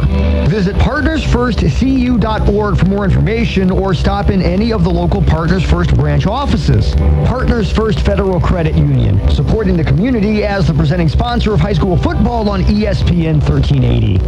Hi, I'm Charlie Momper from Momper Insulation. We've been around since 1956 and we're still the #1 name in insulation. Chances are you've seen us re-insulating the home in your neighborhood where we blow insulation into the sidewalls and attic to make your heating and cooling more efficient. Give us a call and let's talk about all the insulation options we have available to help you save money. I know we can do the job for you. You've got my word on it. Call us at 432-7543. For 16 years, Northeast Indiana finds the best deals on quality previously owned vehicles at Best Deal Auto Sales. Reliable vehicles offered at or below wholesale prices. The selection is great and the deals are even better at any of the Best Deal Auto Sales for Northeast Indiana locations. Best value, best financing, best deal at Best Deal Auto Sales. BestDealAutoSalesOnline.com. When the time comes to choose a physical therapist, choose Mallers and Swoberlin. After surgery, a sports-related injury, an accident, or for the rehabilitation from a medical condition. If you need physical therapy, tell your doctor your choice is Mallers and Swoberlin. They address the problem, not just the symptoms. From issues like neck and back pain to workers' comp, they fully understand the importance of a proper recovery and rehabilitation of sports-related injuries. Mallers and Swoberlin Orthopedic Physical Therapy. Your choice for results. Get more info by visiting msoptherapy.com. High school football presented by Partners First Federal Credit Union on ESPN Radio 1380.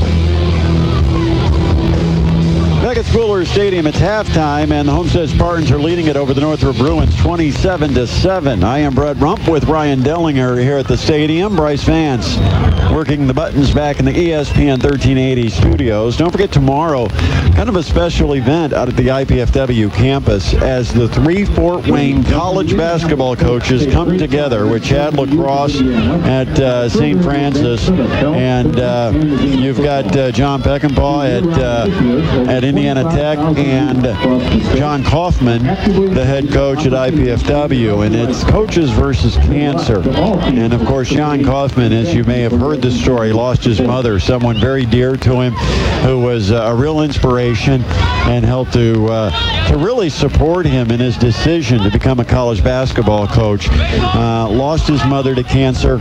It's a very touching cause for him, and of course all of the IPFW coaching community. And so all of these coaches coming together to provide a kids clinic tomorrow out at the IPFW campus. And if you've got children that you'd like to get some basketball skills and have a chance to experience playing for not only a college coach, but the players are going to be there as well at the IPFW Fieldhouse. Be sure to check out GoMastodons.com and get information. It's just $15 to put your child through the camp tomorrow. It's a couple of hours, so you get a little bit of break. Maybe you want to run to the mall or do something tomorrow. You got a chance to run your errands while your child gets a T-shirt and gets some instruction, but also the money goes to a very good cause. So it's a good thing the local coaches are doing. And Coaches versus Cancer, the Fort Wayne college coaches putting on a clinic for kids tomorrow at the IPFW campus. Again, GoMastodons.com is where you can get information about what's happening. What's happening here is Homestead has put 27 straight on the board against the Northrop Bruins, leading at 27-7 here at halftime. And to give us a rundown of how we got here, here's Ryan Dellinger. Well, it was, first of all, it was Northrop on the board at 8:13 of the first quarter. Jason Ash ran in a 2-yarder touchdown, and that capped a 59-yard drive. Northrop's extra point was good, and they were on the up 7-0. And then from that point on, it was pretty much all Homestead. At the 2:49 mark of the first first quarter. It was Jonah Watson on a 4-yard TD run. That was set up by a busted play that Connor Kazai was able to run out of when he missed his running back on a broken play and was able to scamper down the sidelines to set up that run by Watson. The point after attempt was good. It was 7-7. We were tied. And then at the 7:08 mark of the second quarter, it was Homestead on the board again. It was Connor Fitzsimmons on a 1-yard touchdown run that capped a 72-yard drive. They missed the point after attempt, and Homestead was up 13-7. Then at the 3:02 mark, it was Homestead on the board again when Ben Skoranek was hit with a pass 6 yards out from Kazai. That capped a 67-yard drive. They made the extra point, 20-7 Homestead at that point. And then just before halftime in the second quarter, it was Homestead on the board again when Kazai hit Kreider on a 26-yard crossing pattern for a touchdown. That capped a 75-yard drive. They kicked the extra point, and that's where we stand at halftime, 27-7 Homestead. Of course, the winner of this game to play the winner of Carroll Warsaw. And we'll be getting some score updates coming up here in just a couple of minutes. After the game, final scores with Tom Franklin in for Dean Jackson tonight on the Indiana Physical Therapy post-game show. It'll be broadcast live from the Pine Valley Pizza Hut. So if you've got some time tonight, come out and check out the post-game show. Pine Valley Pizza Hut at the corner of Coldwater and DuPont. It's America's favorite pizza and award-winning Wing Street Wings. The perfect post-game destination is your hometown Pizza Hut. Tomorrow morning, be sure to wake up with Jim Shevlin starting at 8 o'clock talking sports, all your local sports of all sorts from 8 to 9:40.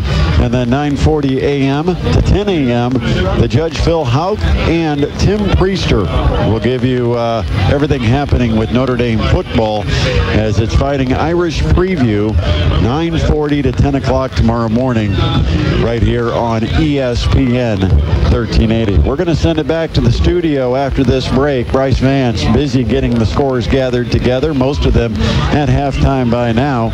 And we'll get an update from the studio and then come back here for our second half. Our halftime score has the Homestead Spartans leading it over the Northrop Bruins 27-7. This is the Partners First Federal Credit Union High School Football Game of the Week on ESPN Radio 1380. It's challenging when you're trying to find an auto mechanic that will correctly diagnose the problem, repair it properly, and charge you a price that doesn't leave you counting the days to your next paycheck. Cruzy Automotive Service treats your car like they treat their family's cars, and they've been trusted by Northeast Indiana customers since 1971. For scheduled maintenance or repairs, visit Jim Cruzy at Cruzy Automotive Service on Lima Road just north of Walden. Call 489-1089 or find them online at cruzyautomotivein.net. Before or after the game or anytime, Pizza Hut invites you to come in and enjoy a large hot-from-the-oven pizza with your choice of crust and toppings beginning at $11. Or have you tried Pizza Hut's award-winning Wing Street Wings? Available in 3 styles and 8 great flavors from mild to hot, Wing Street Wings are crowd pleasers. Want exclusive deals and savings? Become a Hut lover by signing up at pizzahut.com. With dine-in, carry-out, or delivery, order America's favorite pizza and award-winning Wing Street Wings at Pizza Hut. The perfect post-game destination is your convenient hometown Pizza Hut. For 16 years, Northeast Indiana finds the best deals on quality previously owned vehicles at Best Deal Auto Sales. Reliable vehicles offered at or below wholesale prices. The selection is great and the deals are even better at any of the Best Deal Auto Sales 4 Northeast Indiana locations. Best value, best financing, best deal at Best Deal Auto Sales.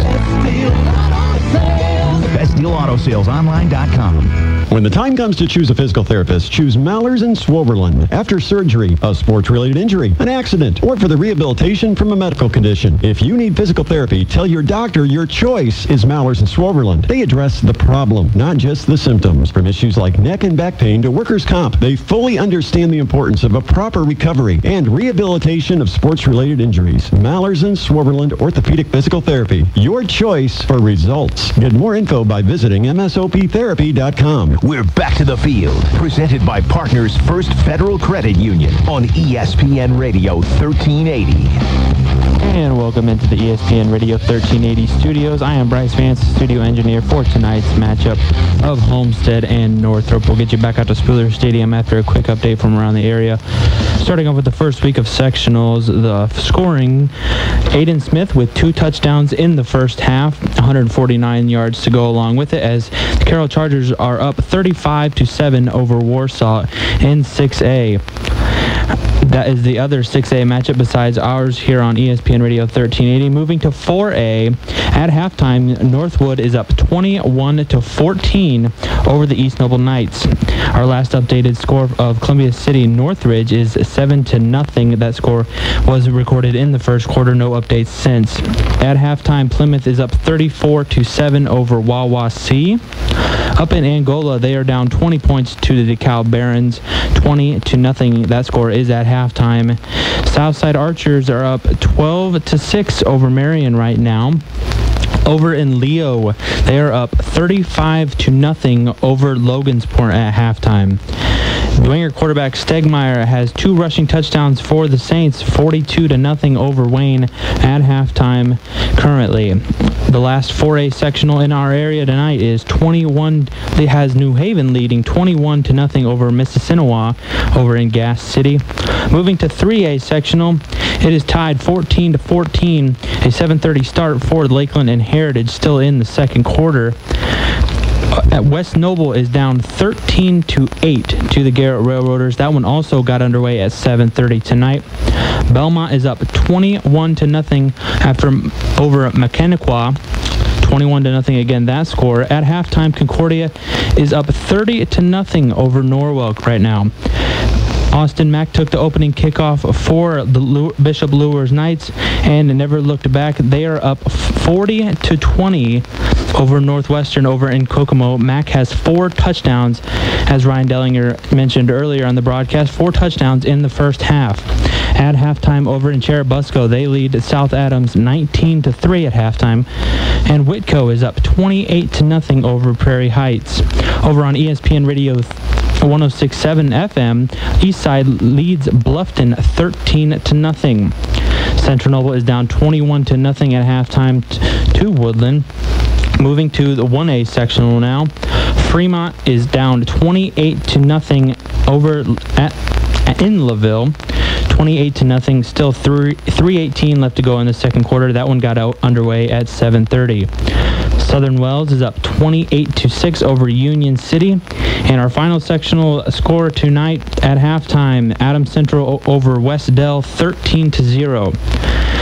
At the Coliseum, Comets the puck just dropped a few moments ago, still tied 0-0. And in the ALCS, Ben Zobrist leads it off with a home run, putting the Royals up 1-0, a solo home run by Ben Zobrist. One more look around the scores here in Fort Wayne. Carroll, behind the attack of Aiden Smith, 2 touchdowns, 35-7 over Warsaw right now. Southside up 12-6 over Marion. Leo again up 35-0 over Logansport. And behind 2 touchdowns by Stegmeyer for Dwenger, they are up 42-0 halftime over Wayne. New Haven again over Mississinawa, 21-0 over in Gas City right now. And Lures is up 40-20 with Austin Mack having 4 touchdowns here in the first half. Those are the scores from around the area. After a quick timeout, we'll get you back out to Spooler Stadium with Brent Rump and Ryan Dellinger on the call. This has been a halftime update from ESPN Radio 1380. This broadcast is brought to you by Partners First Credit Union. See them for mortgages, home equity loans, great rates on auto loans, and multiple options for your checking and savings accounts. At Partners First, they'll call you by name because you're not just a customer, you're a member. Visit partnersfirstcu.org for more information or stop in any of the local Partners First branch offices. Partners First Federal Credit Union, supporting the community as the presenting sponsor of high school football on ESPN 1380. And now, your Crumbach Chevrolet starting lineup. Silverado, the benchmark of full-size pickups. Stronger, smarter, and more capable than ever. Impala, delivering refinement and efficiency in a full-size sedan for 50 years. Crumbach helps you get the most out of every gallon with the groundbreaking Cruise Eco, delivering 42 miles per gallon. The starting lineup from Crumbach Chevrolet. 930 East in New Haven, celebrating 44 years of helping the Fort Wayne area find ParkviewChevy.com. When an injury knocks you out of the game, call Parkview Sports Medicine. Whether you're an aspiring pro or a recreational athlete, our team of orthopedic surgeons, physical therapists, and athletic trainers will provide you with rapid access to comprehensive care and sport-specific rehabilitation. Parkview Sports Medicine will get you back to the action quickly and safely because the game just isn't the same without you. Call Parkview Sports Medicine today at 260-266-4007 and make our team of expert physicians your dream team. We'll get you back in the game. This broadcast is brought to you by Partners First Credit Union. See them for mortgages, home equity loans, great rates on auto loans, and multiple options for your checking and savings accounts. At Partners First, they'll call you by name because you're not just a customer, you're a member. Visit partnersfirstcu.org for more information or stop in any of the local Partners First branch offices. Partners First Federal Credit Union, supporting the community as the presenting sponsor of high school football on ESPN 1380. Let's send it back to the field. Presented by Partners First Federal Credit Union on ESPN Radio 1380. Welcome back to Spooler Stadium with Ryan Dellinger. I am Brett Rump. Our halftime score, 27-7. The Homestead Spartans ahead of the Northrop Bruins. Northrop jumped out early and had a 7-0 lead and had all the momentum. And it took one play by Homestead, which was actually a busted play. They faced a fourth down and about a half the length of the football from their own 30-yard line, and they went for it. Kazai took the snap. When he went to give it to his running back lost his footing and fell down before they gave him the football, but it left Kazai basically naked in the backfield, and he had to run for his life around the right end. He ends up taking it 66 yards to the Northrop 4-yard line, first and goal. One play later, Homestead scored, and from that point forward, Ryan, all the momentum has been on Homestead's side. Absolutely, it has been. And, you know, when Northrop started off just dominating both sides of the line of scrimmage, and then all at once it went south for them just on that one play right there, and really Homestead asserted themselves really in the running game. I got to think they're probably in that 175 range rushing already because of how well Kazai's done, and then Watson's got a nice run, and Presley and Purnell are all running the ball well. You know, Northrop just needs to get a stop here and a big play, maybe a turnover. You know, it's the last touchdown that was scored by Homestead a ball was dropped on the play previous to that by their defensive back there, and you know, this game was a little bit different here, coming out of halftime at 20-7 rather than 27-7. And some of the bounces that along the way lead to a 2-7 season. That's right. I mean, things like that. And right now you've got a Homestead team looking for their 7th win against 3 losses. Northrop 2-7 coming into play tonight. Now the winner of this game will go on to play the winner of Carroll and Warsaw, and the Chargers taking care of business pretty well against Warsaw tonight. Yeah, 35-7. They're up big early. I mean, there's not a lot of really super close games. You know, the game you were interested in was Northwood and East Noble. Yeah. That's a very close game. I thought that would be a very, very difficult game for East Noble. And I'm telling you, if you're out driving around and you do want to go see a good game that's in Fort Wayne, you might want to run over to South Side and watch them play Marion because it's 12-12. That's the closest one. That's the closest one. We're not going to claim it as good. We can't claim it as close. A couple of teams that combined are 1-17 on the year, but as expected, when you have a 1-8 versus an 0-9, you get a competitive game. That's right. So we're about set for our second half. 27-7 the score. Homestead is leading it over the Northrop Bruins, and as we mentioned going into the half, Northrop will receive the second half kickoff, trying to avoid their 9th straight loss to Homestead. In fact, that's the history of these two teams meeting. They've met 8 times coming into tonight, and all 8 of them have been won by the team in the blue and gold. Yeah, I think one thing last week I liked what Justin Kinney said is maybe they can rework the schedule in the SAC where the potential teams don't have the chance to play each other on back-to-back weekends coming out of regular season right into the postseason. And 2 of them in the the SAC had exactly that. Wayne and Dwenger also playing tonight. And then you've got Homestead and Northrop here. Played a week ago. Homestead defeated Northrop 42-16 last Friday night. And it looks like they're on a path to a similar result tonight. So Homestead set to kick off. Nepper punches it, not very deep, very short. Taking on the run at the 32, up the middle, now bouncing it to the left, 35, spinning at the 40, staying on his feet, 45-50. And I don't know who got that, but he's a beast. Antoine Washington Jr. Antoine Washington is 6'2", 220 and a sophomore, and Homestead couldn't bring him down. He's a big back. I guess you'd call him a back. He's listed as defensive lineman wearing number 33, but I think that right there he wanted to show Coach Dorfler that give me the football. Put it in my hands. I can carry it, Coach. Yeah, that was a very good run. I mean, he got around it. He came from the right side and went all the way back to the left and just broke tackles and carried everyone. Everybody for Homestead that jumped on went for a ride from midfield. 1st and 10. They'll go jet sweep. Heading to the right, cutting it up at the numbers. Inside Homestead territory to the 46, a 4-yard gain by Keyshawn Edwards, the 5'7", 155-pound sophomore. Number of sophomores in the orange jerseys for the Northrop Bruins. A young team. They'll get their quarterback back next season. Garrett Shanley, just a junior, a 6'5", 188-pound junior quarterback, Ryan. And with all these sophomores that they've got on the field, they definitely should improve on this 2-7 record they've got so far this year. Yeah, absolutely. All over the SAC, we got underclassmen playing. 2nd down, 6 at the 46. Quick throw, and they'll do the hook and ladder, and they got him open down the sideline. It is the running back, Jason Ash. He'll take it all the way. Touchdown. Trick play, and they executed it perfectly. Little comeback route about 6 yards downfield. He caught it and flipped it toward the sideline to a sprinting Jason Ash. Touchdown, Northrop. Wow. You don't see that play very often in high school football.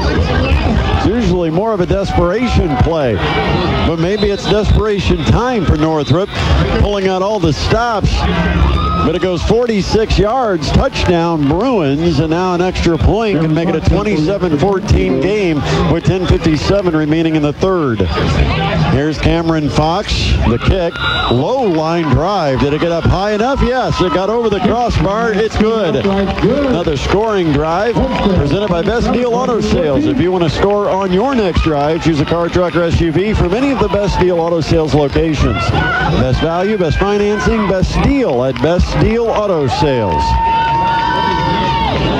We got a game, 27-14. Homestead leading it over Northrop. And this is our Partners First Federal Credit Union High School Football Game of the Week on ESPN Radio 1380. This broadcast is brought to you by Partners First Credit Union. See them for mortgages, home equity loans, great rates on auto loans, and multiple options for your checking and savings accounts. At Partners First, they'll call you by name because you're not just a customer, you're a member. Visit partnersfirstcu.org for more information or stop in any of the local Partners First branch offices. Partners First Federal Credit Union, supporting the community as the presenting sponsor of high school football on ESPN 1380. It's high school football, presented by Partners First Federal Credit Union on ESPN Radio 1380. Now Northrop to kick off, and why not go? I think Homestead is cautious about an onside kick. They got some hands, people, and they've got them bunched up. After Northrop went to a trick play to use the hook and ladder, and they ended up getting a touchdown. And they'll punch it high in the air, very short, taking it to 32 near sideline, right up the numbers across the 40, 45 to the 48. 16-yard return. And now the Spartans have good field position, starting at their own 48-yard line. A 13-point lead, 27-14, 10:52 remaining in the third quarter. Drew Kazai comes on. Kazai, the junior quarterback for the Spartans. In the backfield, we do see Landon Durnell return. Saw a lot of Presley, the freshman running back, late in the first half, but Durnell looks to be okay. Sets up as the lone back. Here comes the blitz. There was a hold, no flag. They're chasing Kazai deep in the backfield, and finally they get him down at the 32, a 16-yard loss. Northrop came on the blitz and busting in to make a play for the Northrop Bruins, Gavin Shanley. Yeah, that's Garrett's little brother. A sack of 16 yards. Homestead, second down and 26 from their own 32 now. Yeah, I was told at halftime that the two running backs for Homestead are just split in quarters. Dropping back. Here's Kazai. He'll run for his life, breaking out of the pocket near sideline, and almost a late hit. And actually, they got away with one. He was taken out of bounds at about the 32 or 33, but the Northrop defender continued to take him to the ground a good 3 or 4 yards out of bounds. And Jason Dorfler got in front of the official to try to block his view. Like that would work, but there's no flag. A gain of only a yard to the 33, where it is third down and 27. Yeah, they got to watch for a draw or a screen here. Correction, third 25, we'll call it. From the left hash, Kazai shotgun 4 wide. He drops, he throws behind the receiver. Kreider was running a deep post, and I think Kazai thought it'd be a back shoulder route of some sort. And an incomplete pass. Northrop's defense comes up big, and now all the momentum on the near sideline with the Northrop Bruins as the Homestead Spartans will line up to punt. Wow. Northrop's coming out fired up here in the second half. Looking at who's doing the punting for the Homestead Spartans, and I'm not sure. It looks like Carson Cox, but thought it was Kazai who normally punts. Here's a kick. There's a flag, and Northrop may have had too many people on the field. There was a late substitution. The ball will roll dead at the 22. Now we'll have to check the flag. A late sub came in for Northrop, and now we're just counting helmets to see if there were too many people on the field. Let's see what the call is. Actually, I don't think there were. I think they didn't have enough. The officials are talking about it, and it's a false start called against Homestead. Yeah, I don't think Northrop had enough players on the field, Brett. What I counted before they came off was only 10. And it looks like they're going to go ahead, put them back 5 yards, make them re-punt this. Well, if they're going to do this, they've got to catch the ball. Yeah, you can't let and we see that throughout high school football. I think there's just an apprehension to catch the punt in the air because of the chance of making a mistake. But so many of these balls bounce and they roll 15 or 20 yards. And you know, we haven't had much rain, so the ground's hard as a rock, and the ball's taking big bounces. 9 minutes, 50 seconds left in the third quarter. 27-14 the score. Homestead with the lead, set to punt it away. The ball's back at the 27. Here's the kick. Spiraling kick, deep kick, and it's going to go all the way back to the 25. Bounce inside the 20, picked up at the 15. And it's Shanley taking the return. Far sideline, blocking the back. There's flags. And Shanley will go out of bounds. But I don't think that will matter. He'll go out of bounds near the 30, but there's flags laying at the 20-yard line where there was a clear block in the back in the open field. Yeah, and that position actually went from bad to worse for them. They made them re-kick. They made them re-kick, and they're going to end up losing about 15 yards or so out of the exchange. Yeah, so it started out as a promising second half. Now they're going in reverse again. It's tough for Northrop to get things going when you got to start from your own, looks like about their own 10-yard line. 9:36 remaining, third quarter. It was 27-7 at the half, 27-14 right now. Northrop is down, but now they've got the football. The ball will be placed after they finally get it down on the ground at the 10-yard line. Jared Shanley, the quarterback for the Northrop Bruins. The junior lines up shotgun. 3 receivers to the right. He looks right the whole way and then throws. And they almost set up that same play, Ryan. They were setting up that hook and ladder again. It would have worked. But the receiver dropped it. Tyree Washington had it in his hands, but he dropped it incomplete. Yeah, I think it would have worked again because it looked like number 12 was coming. Smith was coming right there again. And I think they could have done the exact same play to him, and that would have scored a touchdown because there was nobody there for Homestead. They had it set up, but again, Washington may have tried to be too quick with it and took his eyes off it. And they'll line up in the same formation. And maybe they've got a variation of that play where they fake it and then throw it to someone else. A drop, Shane Lee, he's going to lob it up deep into double coverage, and it's tipped away by Taj Curry out at the 43, who had man-to-man coverage on Tyree Washington. Perfect defense right there by Curry.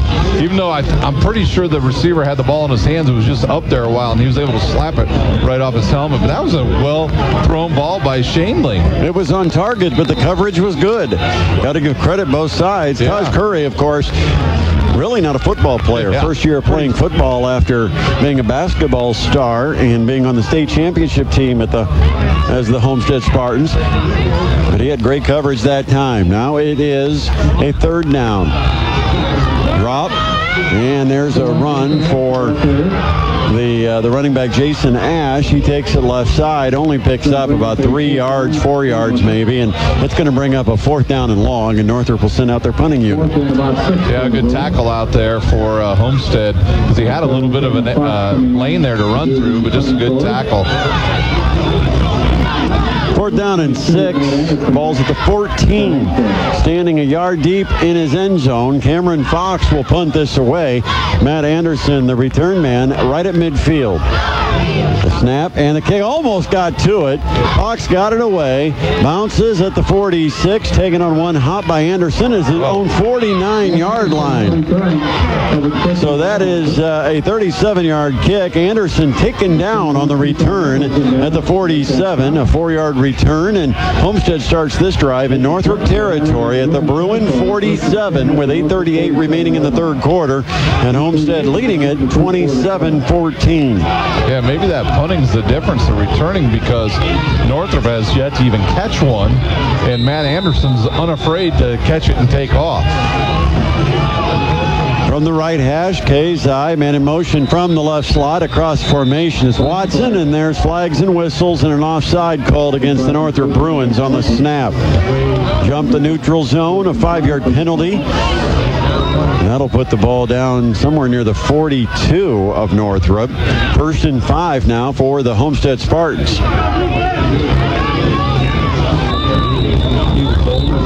Northrop needs to keep the momentum. They've gotten it down to 13 after trailing by 20 at halftime. Try to put some pressure on this Homestead Spartans team that has beaten the Northrop Bruins 8 straight times. 8-0, perfect record in history. Handoff, Durnell, the running back, up the middle, hit at the 40 and then pushed backwards. A gain of a couple. Good defense that time by Northrop, coming over and kind of sealing up the hole that originally looked like it exists.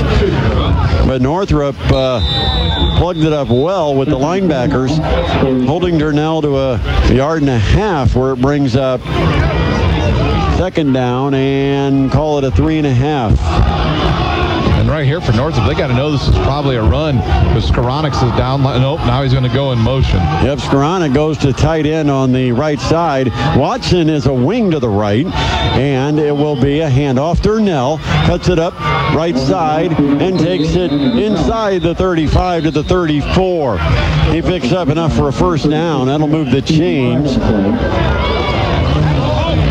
And there's a penalty flag, and it's going to be a holding penalty against Homestead. Flag down at the 37-yard line, and so march that off. It will now be a 2nd down and about 10 as they put the ball back at the 47. A big penalty on Homestead. Yeah, that was almost thrown immediately right as he turned off that right side. The official threw the flag right away on probably one of the wide receivers. 7:45, clock running, third quarter. Homestead with the football, leading 27-14. Second down, 10 at the 47. Quarterback draw. Kazai met at the line of scrimmage and in the open field. A nice tackle by the Bruins takes him down at the 45. A 2-yard gain. It will be third down and 8. Yeah, another good solid defensive stand there by Northrop. They got, they can stop them here and get the ball back. Their momentum is still going. Nick Dorman, the junior linebacker, with the stop. Third down and 8. The ball right at the 45 of Northrop. Spartans, Drew Kazai in a shotgun. 3 receivers left. Skoranek by himself, wide right. Durnell, the lone back. Quick drop. Kazai looks left, throws on the little slant route to Kreider. Right off his hands, incomplete. Fourth down and 8. I don't know if Kazai is not reading the defense at all, because he's got his big target over there, Skoranek, on just an island out there. I mean, that's something I would probably look at using. But we've seen throughout the game, Ashton Sini has had man-to-man coverage out there and done pretty well. And here's a pooch kick by Kazai. They looked like they were going to go for it on 4th and 8. Kazai instead, from 5 yards deep, punches the punt. It rolls dead inside the 20 and about the 19-yard line. So a short little kick, but Northrop now backed up inside their own 20 with 6:45 remaining third quarter. Homestead leads at 27-14. It'll be interesting to see if Northrop goes right back to that pass play. It's actually been there for him every single time. So we'll see the Bruins again in their all-orange uniforms. Orange tops, pants, and helmets. White numbers, white letters. And the snap bobbled off the hands of Shane Lee. Homestead will jump on it, and the Spartans get a turnover at the 17-yard line. 1st and 10, Homestead. A big break for the Spartans. Yeah, now it sets up a really short field. The fumble recovered by, I believe, Maine.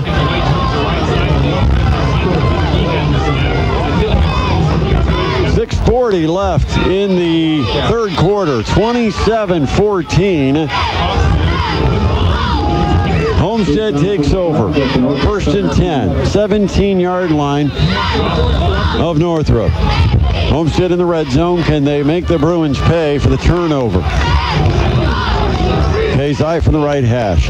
Single back Durnell. And it will be a read option. Kazai pulls it out. Now late pitch far sideline. And that's taken down the sideline for a couple of yards. I'm not sure where they mark him out. Looks like they mark him out at the 15. A 2-yard gain.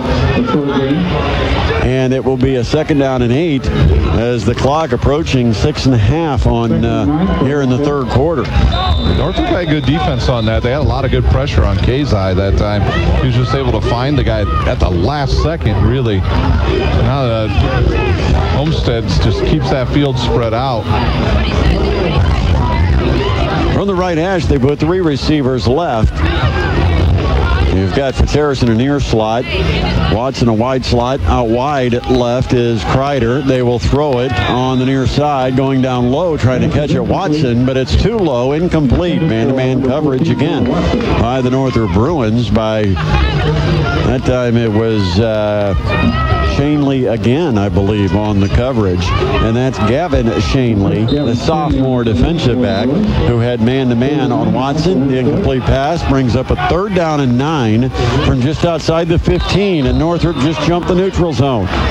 Whistles and flags and a 5-yard march off will go against the Bruins. You go from 3rd and 9 now to 3rd and 4 in what could be 4-down territory. Yeah, that last pass play may have been tipped at the line of scrimmage because they had an awfully weird rotation on the ball as it got close to the wide receiver, but Homestead now has a manageable 3rd down and 4. Yeah, it's 3rd down, a short 4 at the 10. They just need to get somewhere inside the 7. And again, the jet sweep, they fake it. Kazai, keeper up the middle. He's inside the 5 to the 3. It'll be a 1st and goal for Homestead. So 7 yards up the middle, Kazai. They fake that jet sweep, and then Kazai tries to pick a hole somewhere between his guards. Dances up the middle of the field, a 7-yard gain. And the chains are dropped to the sideline. It's 1st and goal, Homestead, trying to build on a 27-14 lead. Kazai shotgun. They bring Skoranek in as a tight end. And they'll give it. Durnell bounces it out to the right. He saw some open real estate, and Durnell takes it in from 3 yards. Touchdown, Homestead Spartans. Spartans extend their lead 33-14. 6:10 left, third quarter. Another scoring drive presented by Best Deal Auto Sales. If you want to score on your next drive, choose a car, truck, or SUV from any of the Best Deal Auto Sales locations. Best value, best financing, best deal at Best Deal Auto Sales. So Noah Nepper will come on to try to kick the extra point. The set is down, the kick is up, and the kick is good. 6:10 remaining, third quarter. The Homestead Spartans have extended their lead to 34-14 over the Northrop Bruins. This is the Partners First Federal Credit Union High School Football Game of the Week on ESPN Radio 1380. Before or after the game or anytime, Pizza Hut invites you to come in and enjoy a large hot-from-the-oven pizza with your choice of crust and toppings beginning at $11. Or have you tried Pizza Hut's award-winning Wing Street Wings? Available in 3 styles and 8 great flavors from mild to hot, Wing Street Wings are crowd pleasers. Want exclusive deals and savings? Become a Hut lover by signing up at pizzahut.com. With dine-in, carry-out, or delivery, order America's favorite pizza and award-winning Wing Street Wings at Pizza Hut. The perfect post-game destination is your convenient hometown Pizza Hut. Now back to high school football, presented by Partners First Federal Credit Union on ESPN Radio 1380. With our studio engineer, Bryce Vance, back in the ESPN 1380 studios, and Ryan Dellinger. I am Brett Rump. Follow me on Twitter at Brett Rump Sports. Of course, we'll have this game archived. All of our games, coaches' shows available on archive. You can listen to them at your leisure, either in all or in part, by following me on Twitter, where you'll get the link at Brett Rump Sports. Here's the kick. Low line drive taken at the 13, near sideline 30, following the blocking across the 40 and knocked out of the near sideline somewhere near the 43-yard line. Good return by Keyshawn Edwards. That's about a 30-yard return. Northrop has it 1st and 10 at their own 43-yard line, but they're down 34-14 to the Homestead Spartans. 6:02 remaining, third quarter. And they got to be in a hurry now. Every single play, they got to get up to the line of scrimmage and go. But you know what? Running that draw with Ash works pretty well in these situations.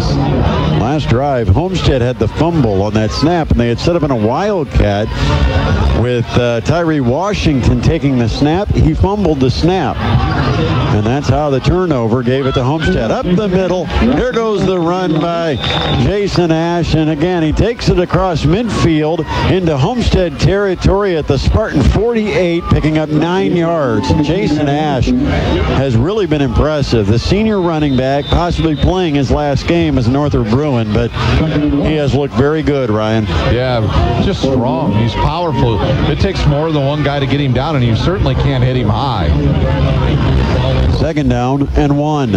They'll give it to Ash.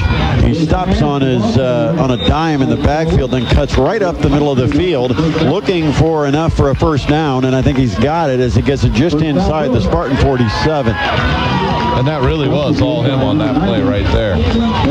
He saw some penetration, I think, through the hole he was heading for, and so he stopped and cut up almost right straight behind his center and was able to get enough to move the chains. They put it at the 46-yard line, 1st and 10, Northrop at the Spartan 46. Shane Lee from the middle of the field. Shotgun, he's 5 yards deep. Left shoulder is the running back, Jason Ash. 2 receivers each side. Northrop in a 4-wide formation. Play action. Setting up, throwing. Shanley throws a dart downfield, but it stays too high of the intended receiver, Tyree Washington. Incomplete, and it'll be 2nd down and 10. Yeah, just a little bit overthrown there. He didn't pull the ball down, but quick score. The Southside now leads 19-12 over Marion. Hey, we finally had somebody kick an extra point. Yeah. 12-12 moments ago. Of course, Southside looking for their 2nd win of the year against a winless Marion squad. 4:57 remaining. We're in the 3rd quarter. Handoff up the middle. Ash hit hard at the line of scrimmage, but he just pounds his way down to the 41-yard line. Talk about 5 tough yards. That time Jason Ash got them. It'll be a 3rd down and 5 with the ball at Homestead's 41. Yeah, you watch him run. He runs very low to the ground. He's not upright at all. His momentum's always going forwards. You know, he is a little bit like Money Woods in that respect. And he's not big, but he puts down the pads, and he punishes you for coming up to make the hit on him. A lot like Amon Clark, too. He runs very similar to that. Not a very big back. Ash, 5'9", 185, but you feel it when you hit him. Drop back, Shanley lobbing it up sideline against man-to-man. It's incomplete. Trying to get it to Jordan Dickinson, and the incomplete pass will bring up a 4th down and 5, and that was man-to-man the whole way between Taj Curry and Jordan Dickinson, and Shanley's pass never gave his receiver a chance to make a play. Yeah, it was just way out in front of him there. Good job by Northrop that time. They picked up a blitz there and gave Shanley some time to throw the ball. 4th down, Northrop lined up to go for it. The ball's in the middle of the field. They've got a slot each side with 4 wide. The running back will flip from the left shoulder to the right shoulder of Shanley, and that, of course, is Jason Ash. Dropping back, they'll set up the bubble screen. Caught by Dickinson at the 37. He lost his footing. Now will they mark it? It's right at the stick, and I think they're going to give him enough, Ryan. They're going to put it at the 35. He only needed the 36. It's a 1st down. That would have been a generous spot, but a big play, and Northrop picks up the 1st down on the 4th and 5. That might have been a touchdown had he not slipped. Yeah, because he had a convoy out in front of him. Had the blocking set up on that play. As a result, though, the chains move, and Northrop keeps possession down 34-14, under 4 to play now in the 3rd quarter. Ball's on the right hash. Shanley shotgun across the formation in motion is Tyree Washington. And the give to the back, Jason Ash. And he gets hit again near the line of scrimmage and falls forward to the 33. Picked up a couple of yards. Making the tackle for the Homestead Spartans, Moses Girardo. 2nd down and 8. He tried to cut that one back. They had a blocking ball going left on that, and he tried to cut back, and Homestead was there to meet him. But still, he picked up positive yards. Clock continues to run. We go under 3:20 here in the 3rd quarter. It was 27-7 at the half, now 34-14. Homestead the lead. Bruins the football. 2nd down and 8 at the Homestead 33. From the right hash, Shanley. Quick drop. They'll fake this time the hook and ladder.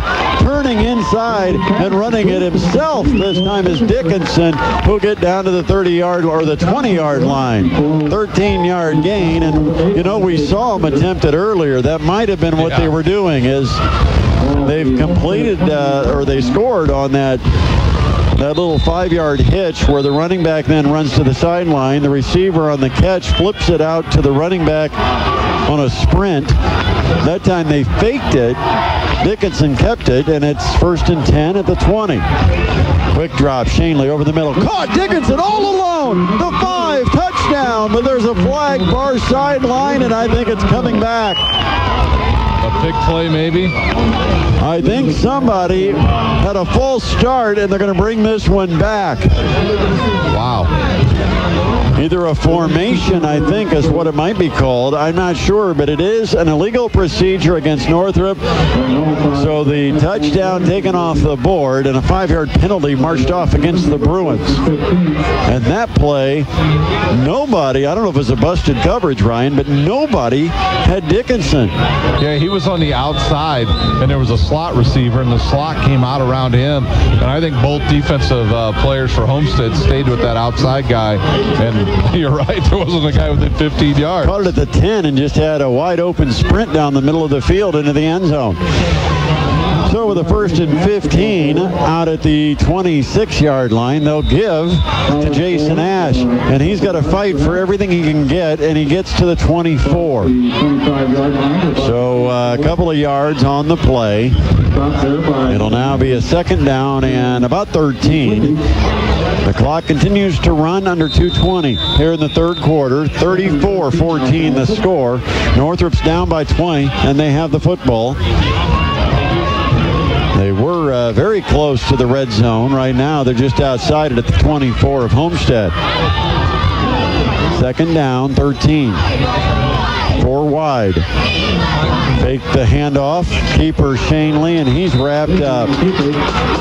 That time it's R.J. Carpenter, the linebacker, the junior linebacker, coming into the backfield and wrapping up Shane Lee and taking him down at the 26, a loss of 2.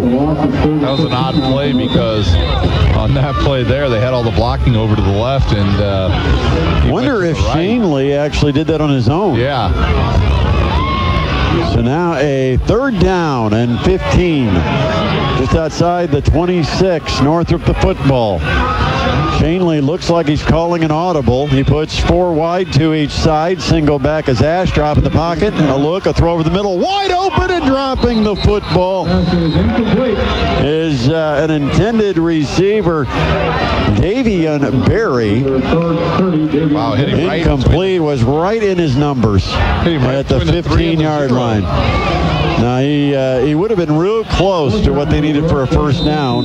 Instead, it's 4th down and 15 back here at the 26-yard line. That looked like almost the same route they scored on to Dickinson, but they ran it the opposite side. They went to the left instead of the right. Trip receivers left on a 4th down play, dropping Shane Lee. Pump fakes. Now he's going to roll to the left. Here comes the pressure. He'll throw up for grabs near the pylon. It's incomplete. Homestead dropped into coverage and had everybody blanketed. Nobody to throw to for Shane Lee. The incomplete pass will turn it over on downs and give the ball to the Spartans at their own 26. Yeah, well, lunch was a really promising drive there for Northrop. Ends up with no points. Good defense by Homestead to hold right there. Well, talks about how big penalties are. The procedure penalty on a play that would have been a touchdown for Northrop took points off the board. And Northrop needs everything they can get right now, down by 20 with 1:06 remaining 3rd quarter. So let's see. I don't know if that's Kazai. Yeah, it is. It's Kazai, quarterback. Hands to the running back, and he is almost tackled before he even took the handoff. And it looks like Presley's back in the backfield. And what a job by the Bruins linebacker, Nick Dorman, who got into the backfield, and before Presley even had the football, he was being wrapped up and thrown down. A loss on the play. Back to the 22 or 23. It's a hold being called. A penalty flag is declined. So they'll take the 6-yard loss, or correction, 5-yard loss back to about the 22. And Dorman was in there almost right on the handoff. Yeah, I'll tell you, Kazai almost could have handed it to Dorman. He was already wrapping up Presley before Presley really even had the full handoff. So 2nd down, we'll call it 14 at the Spartans' own 22-yard line. Last minute of the 3rd quarter. Watch out for a big pass right here. They bunch a couple of receivers left, short side of the field, now going in motion across formation left to right. Watson, drop back. Kazai going for the home run ball. Skoranek down, deep down the field. Incomplete. Again, man-to-man coverage. We've called it out all night. Ryan Ashton-Sini, stride for stride with Ben Skoranek. And an incomplete pass stops the clock with 33 seconds left in the 3rd quarter. And a 3rd down and 14 facing the Spartans. Yeah, that's why I said watch out for that pass. Kazai got Northrop to show the blitz and then put some motion in there. If he throws it on the seam rather than the outside, that's probably a complete pass. And how big is it that Sini's been able to go man-to-man? That time it's a little comeback route. Skoranek will make the catch. A possession play A couple of yards past the first down stick, far sideline. Skowronek the catch, forced out of bounds at the 40-yard line. That's enough for a first down. And the clock will stop. 25 seconds now in the third. Yeah, it's almost unfair when you're a defensive back and Skowronek runs you 38 yards down the field and then runs you back about 30 and then breaks it out. Yeah. I mean, it's when one guy can do both routes, it's very difficult to guard them. Clock stopped, 25 seconds, 1st and 10 from their own 40. Shotgun, play action, and no, they'll give it. Jet sweep goes to Watson. Watson cuts it up on the far sideline across midfield before he's forced out of bounds at the Northrop 47, picking up 13. Jonah Watson on the jet sweep will get Homestead a first down, and they're in Bruins territory. Homestead already leading at 34-14. And Northrop's almost selling out on every play by their linebackers, trying to get in there and maybe cause a fumble. 3 receivers left, single receiver right. Pump fake, a pump and go. Now deep over the middle, caught by Fitzharris at the 25, 20, 15, breaks a tackle, 10-5 touchdown. Connor Fitzharris goes 47 yards. Touchdown Spartans. They extend their lead to 40-14. Again, tackling an issue for the Northrop Bruins. Fitzharris was wrapped up, but he broke away. And when you break away from a tackle of a safety, Ryan, there's usually not a lot of guys past him, behind him, playing center field, and that left Fitzharris an open sprint to the end zone. Yeah, Northrop, like I said, was selling out. Extra point by Nepper is up and good. 41-14. It was 42-16 a week ago. Similar right now on the scoreboard. Another scoring drive presented by Best Deal Auto Sales. Don't forget, if you want to score on your next drive, you want a car, truck, or SUV from any of the Best Deal Auto Sales locations. Be sure to visit them. They've got the best value, best financing, and best deal at Best Deal Auto Sales. You're listening to the Partners First Federal Credit Union High School Football Game of the Week on ESPN Radio 1380.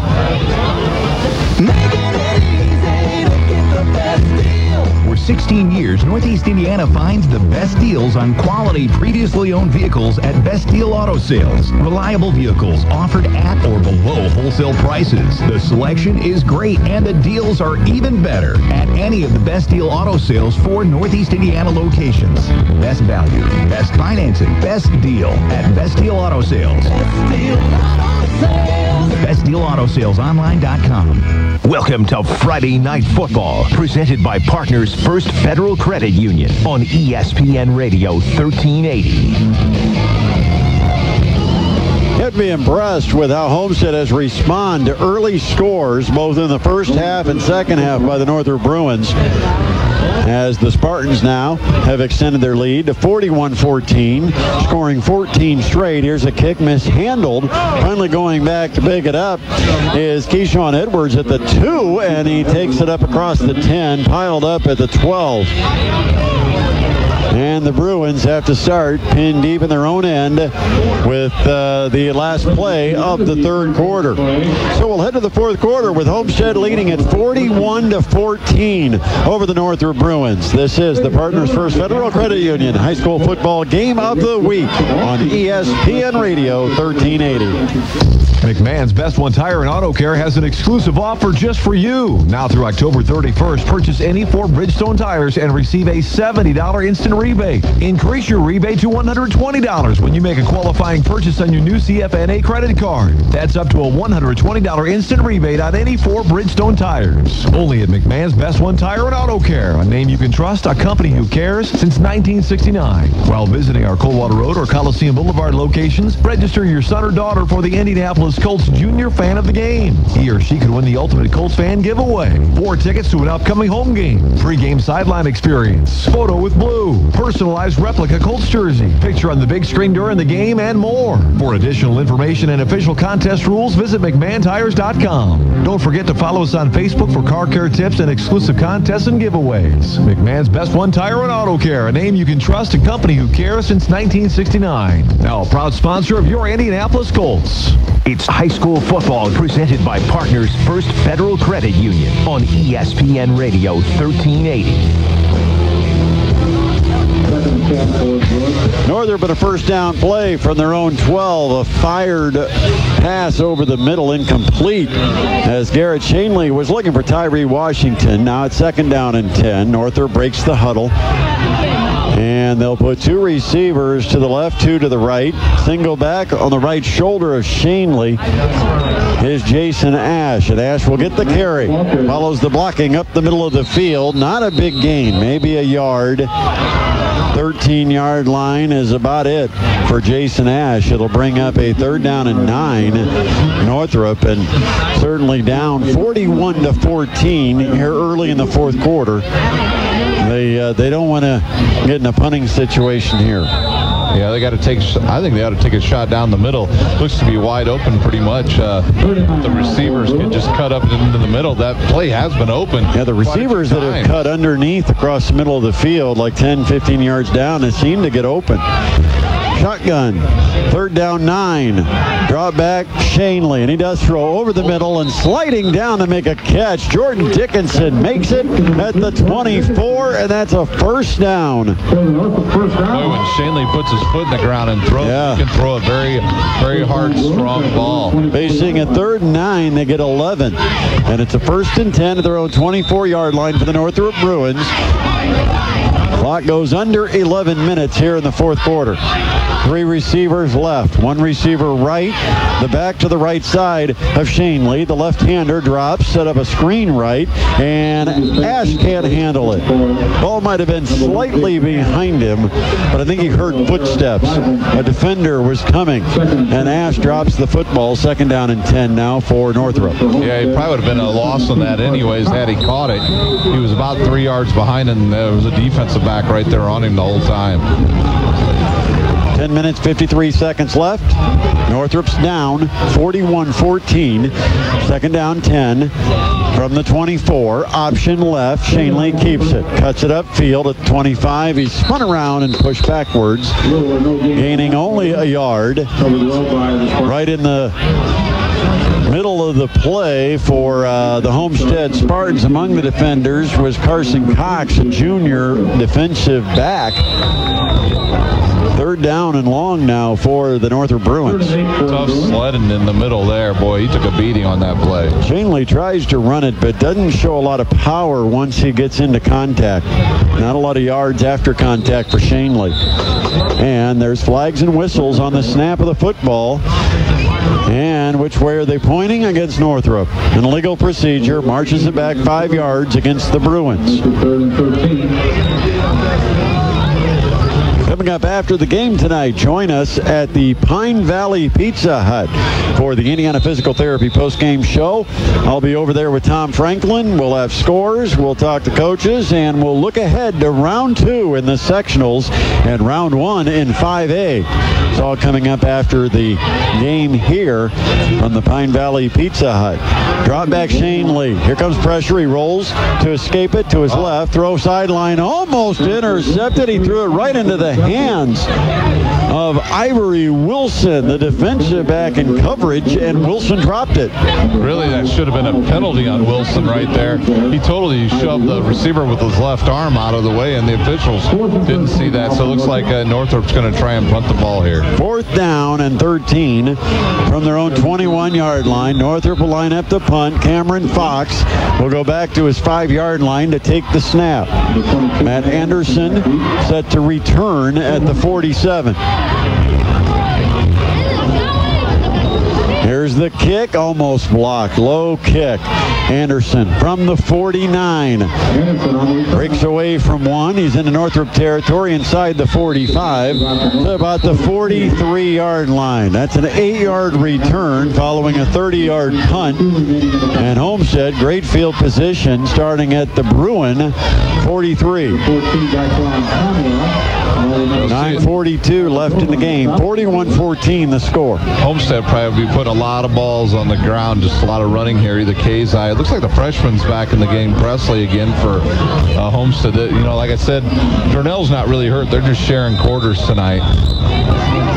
Watson will a score update for baseball. 2-1 Royals over the Jays. It'll be Watson in the slot to the right. Handoff goes to Presley. The freshman back takes it inside the 40, and he shows some power.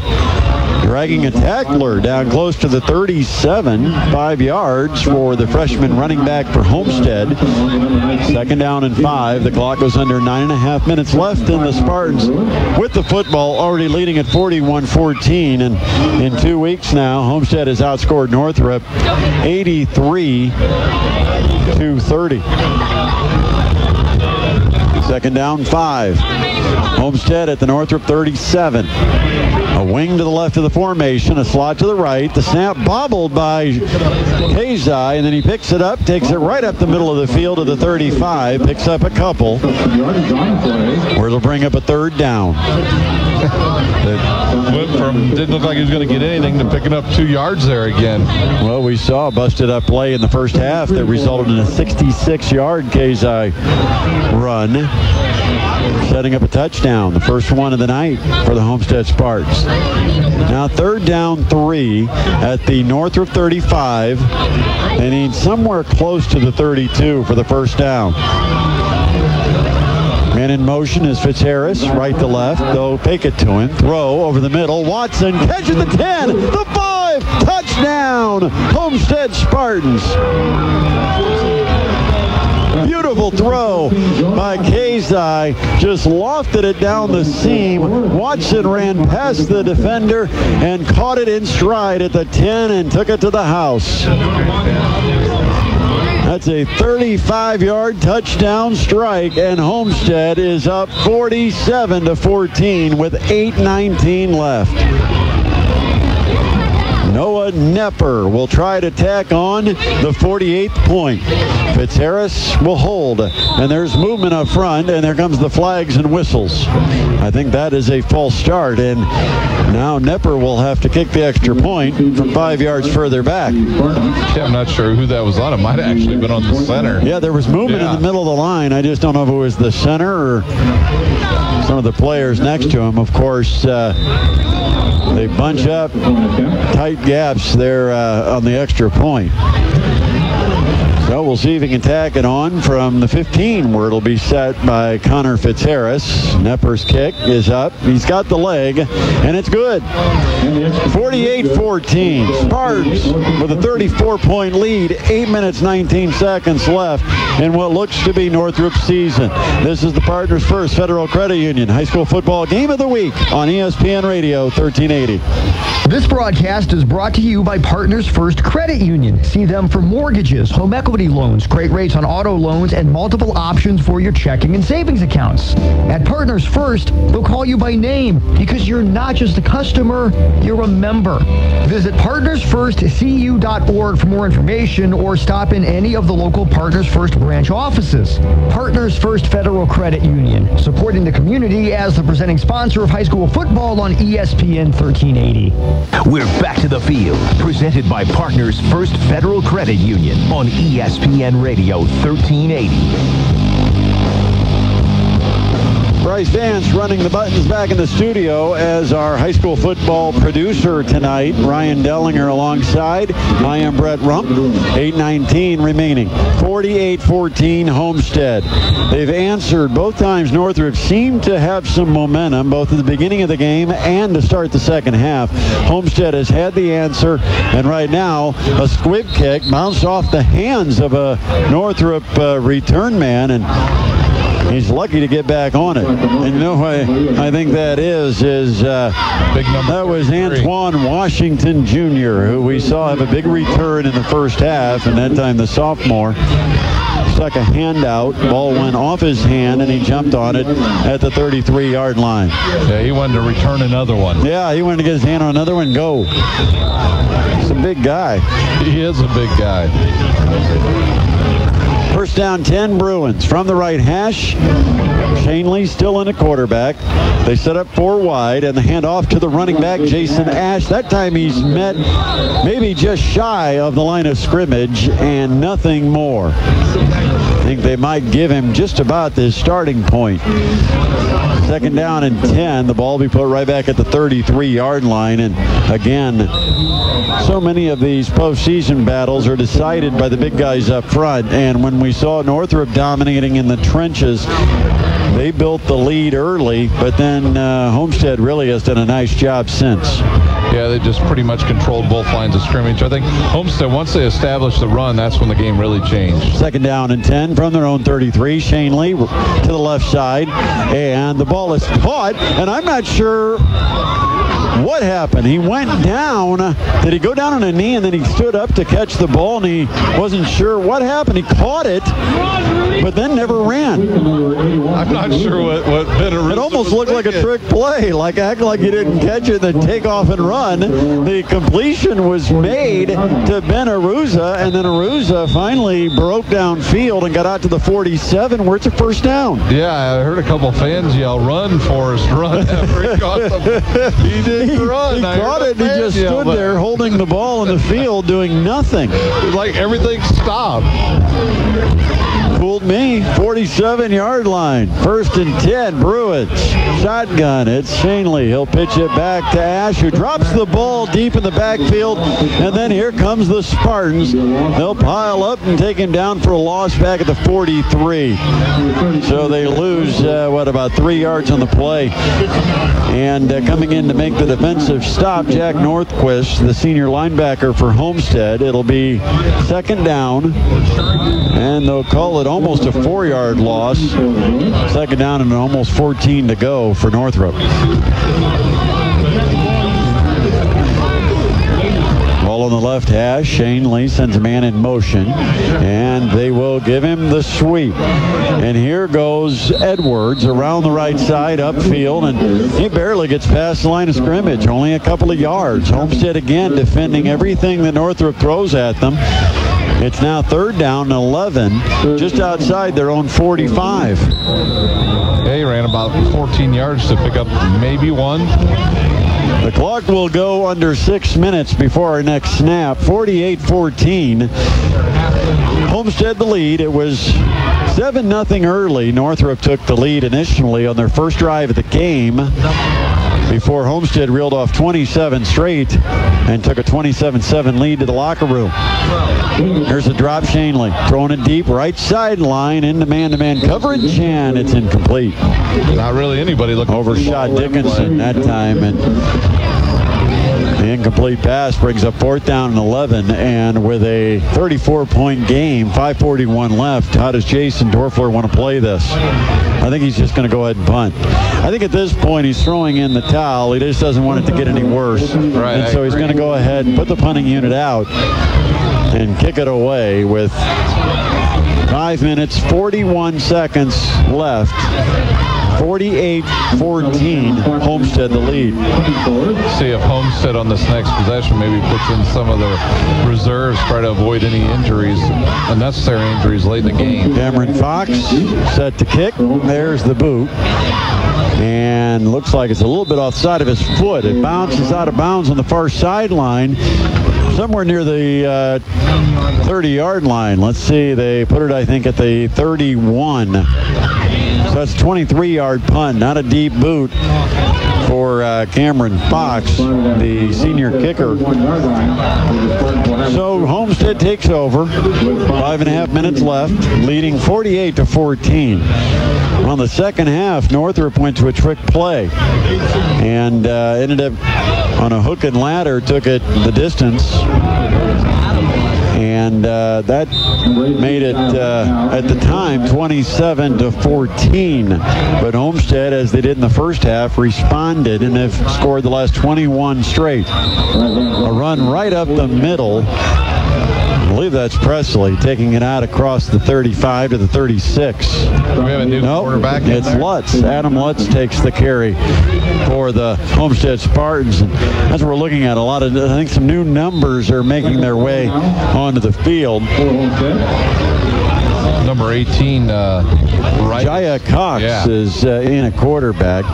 Cox, a 6 foot, 155-pound sophomore. And they're changing a number of the positions. It's all second unit. And Cox will keep it. Takes the sweep, runs up the middle.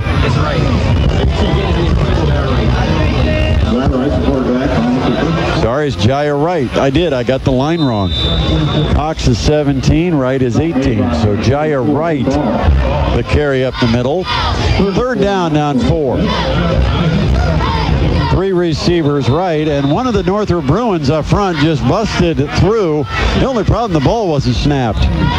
He got into the Homestead backfield, but that's 5 yards marched off against the Northrop Bruins. This might be where you get your chance. You finally make it on the field, Ryan, and you're so excited and amped up, ready to make a play that you bust right through that offensive line, and you forget that the ball has to be snapped first. Yeah, that happens from time to time when you're a Did you ever do that, Ryan? No, I didn't. I played on the offensive side. Here's a handoff. Sweep to the left. They go jet sweep, and it's Grant Raber taking it around the left edge down the sideline. He gets knocked out of bounds. See where they spot him out of bounds after about 5-yard gain near the 47. So second down and 5. Garbage time here. Homestead leads at 48-14. Just over 4 minutes left. The clock stopped. A 6-yard pickup on that play by Raber. Here now it'll be a fake sweep. Keeping it is Jaya Wright, and he goes down as he crosses the 45 to the 46. He actually lost a couple. So now it is a third down.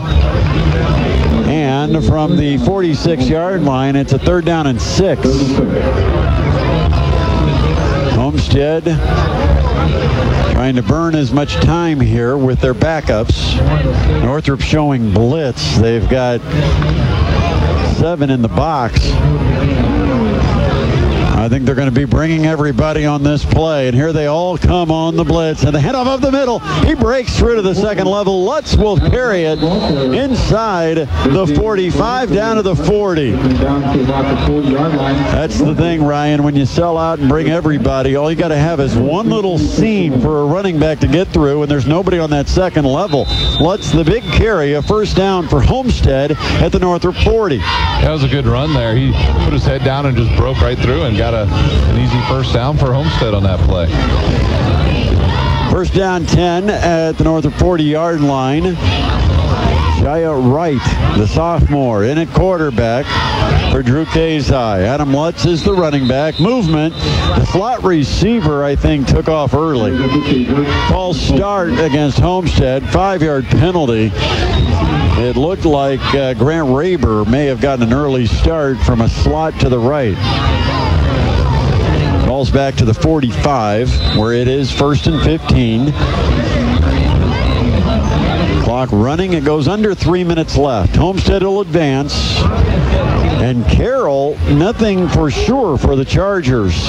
Here's Lutz sweeping it to the right. He cuts it up at the numbers inside the 45 to the 43. A couple of yards for Adam Lutz, taking it wide to the right. I believe stays Carroll in bounds. The clock will continue to run, approaching 2.5 left. I believe Carroll was up 41-21 the last I just got as close as 35 to 21. After Carroll had the big lead, 35-7, I think, at one time. Yeah, and most of our our games are already at finals, so you and Tom Franklin will have a lot to talk about at the Pizza Hut later on tonight.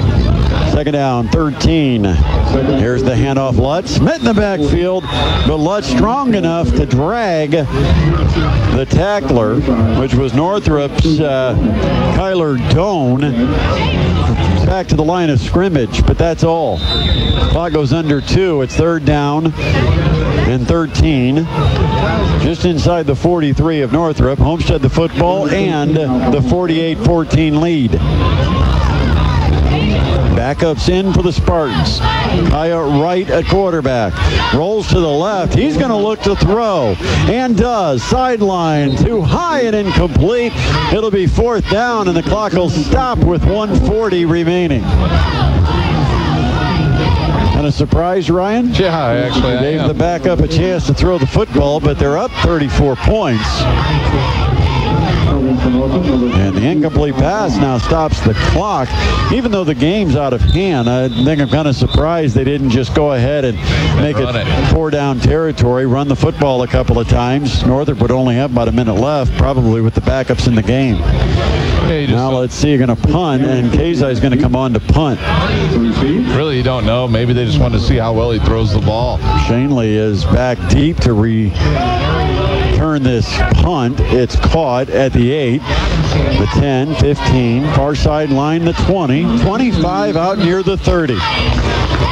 Well, nice return by Gavin Shanley, the sophomore brother of Northrop quarterback Garrett Shanley. We'll see if Garrett goes running out there again. Yeah, I don't think we're going to see Garrett Shanley.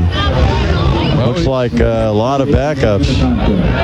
Although, you know what? Shanley is going to come out. Jason Dorfler talks to him, sends him out to the huddle.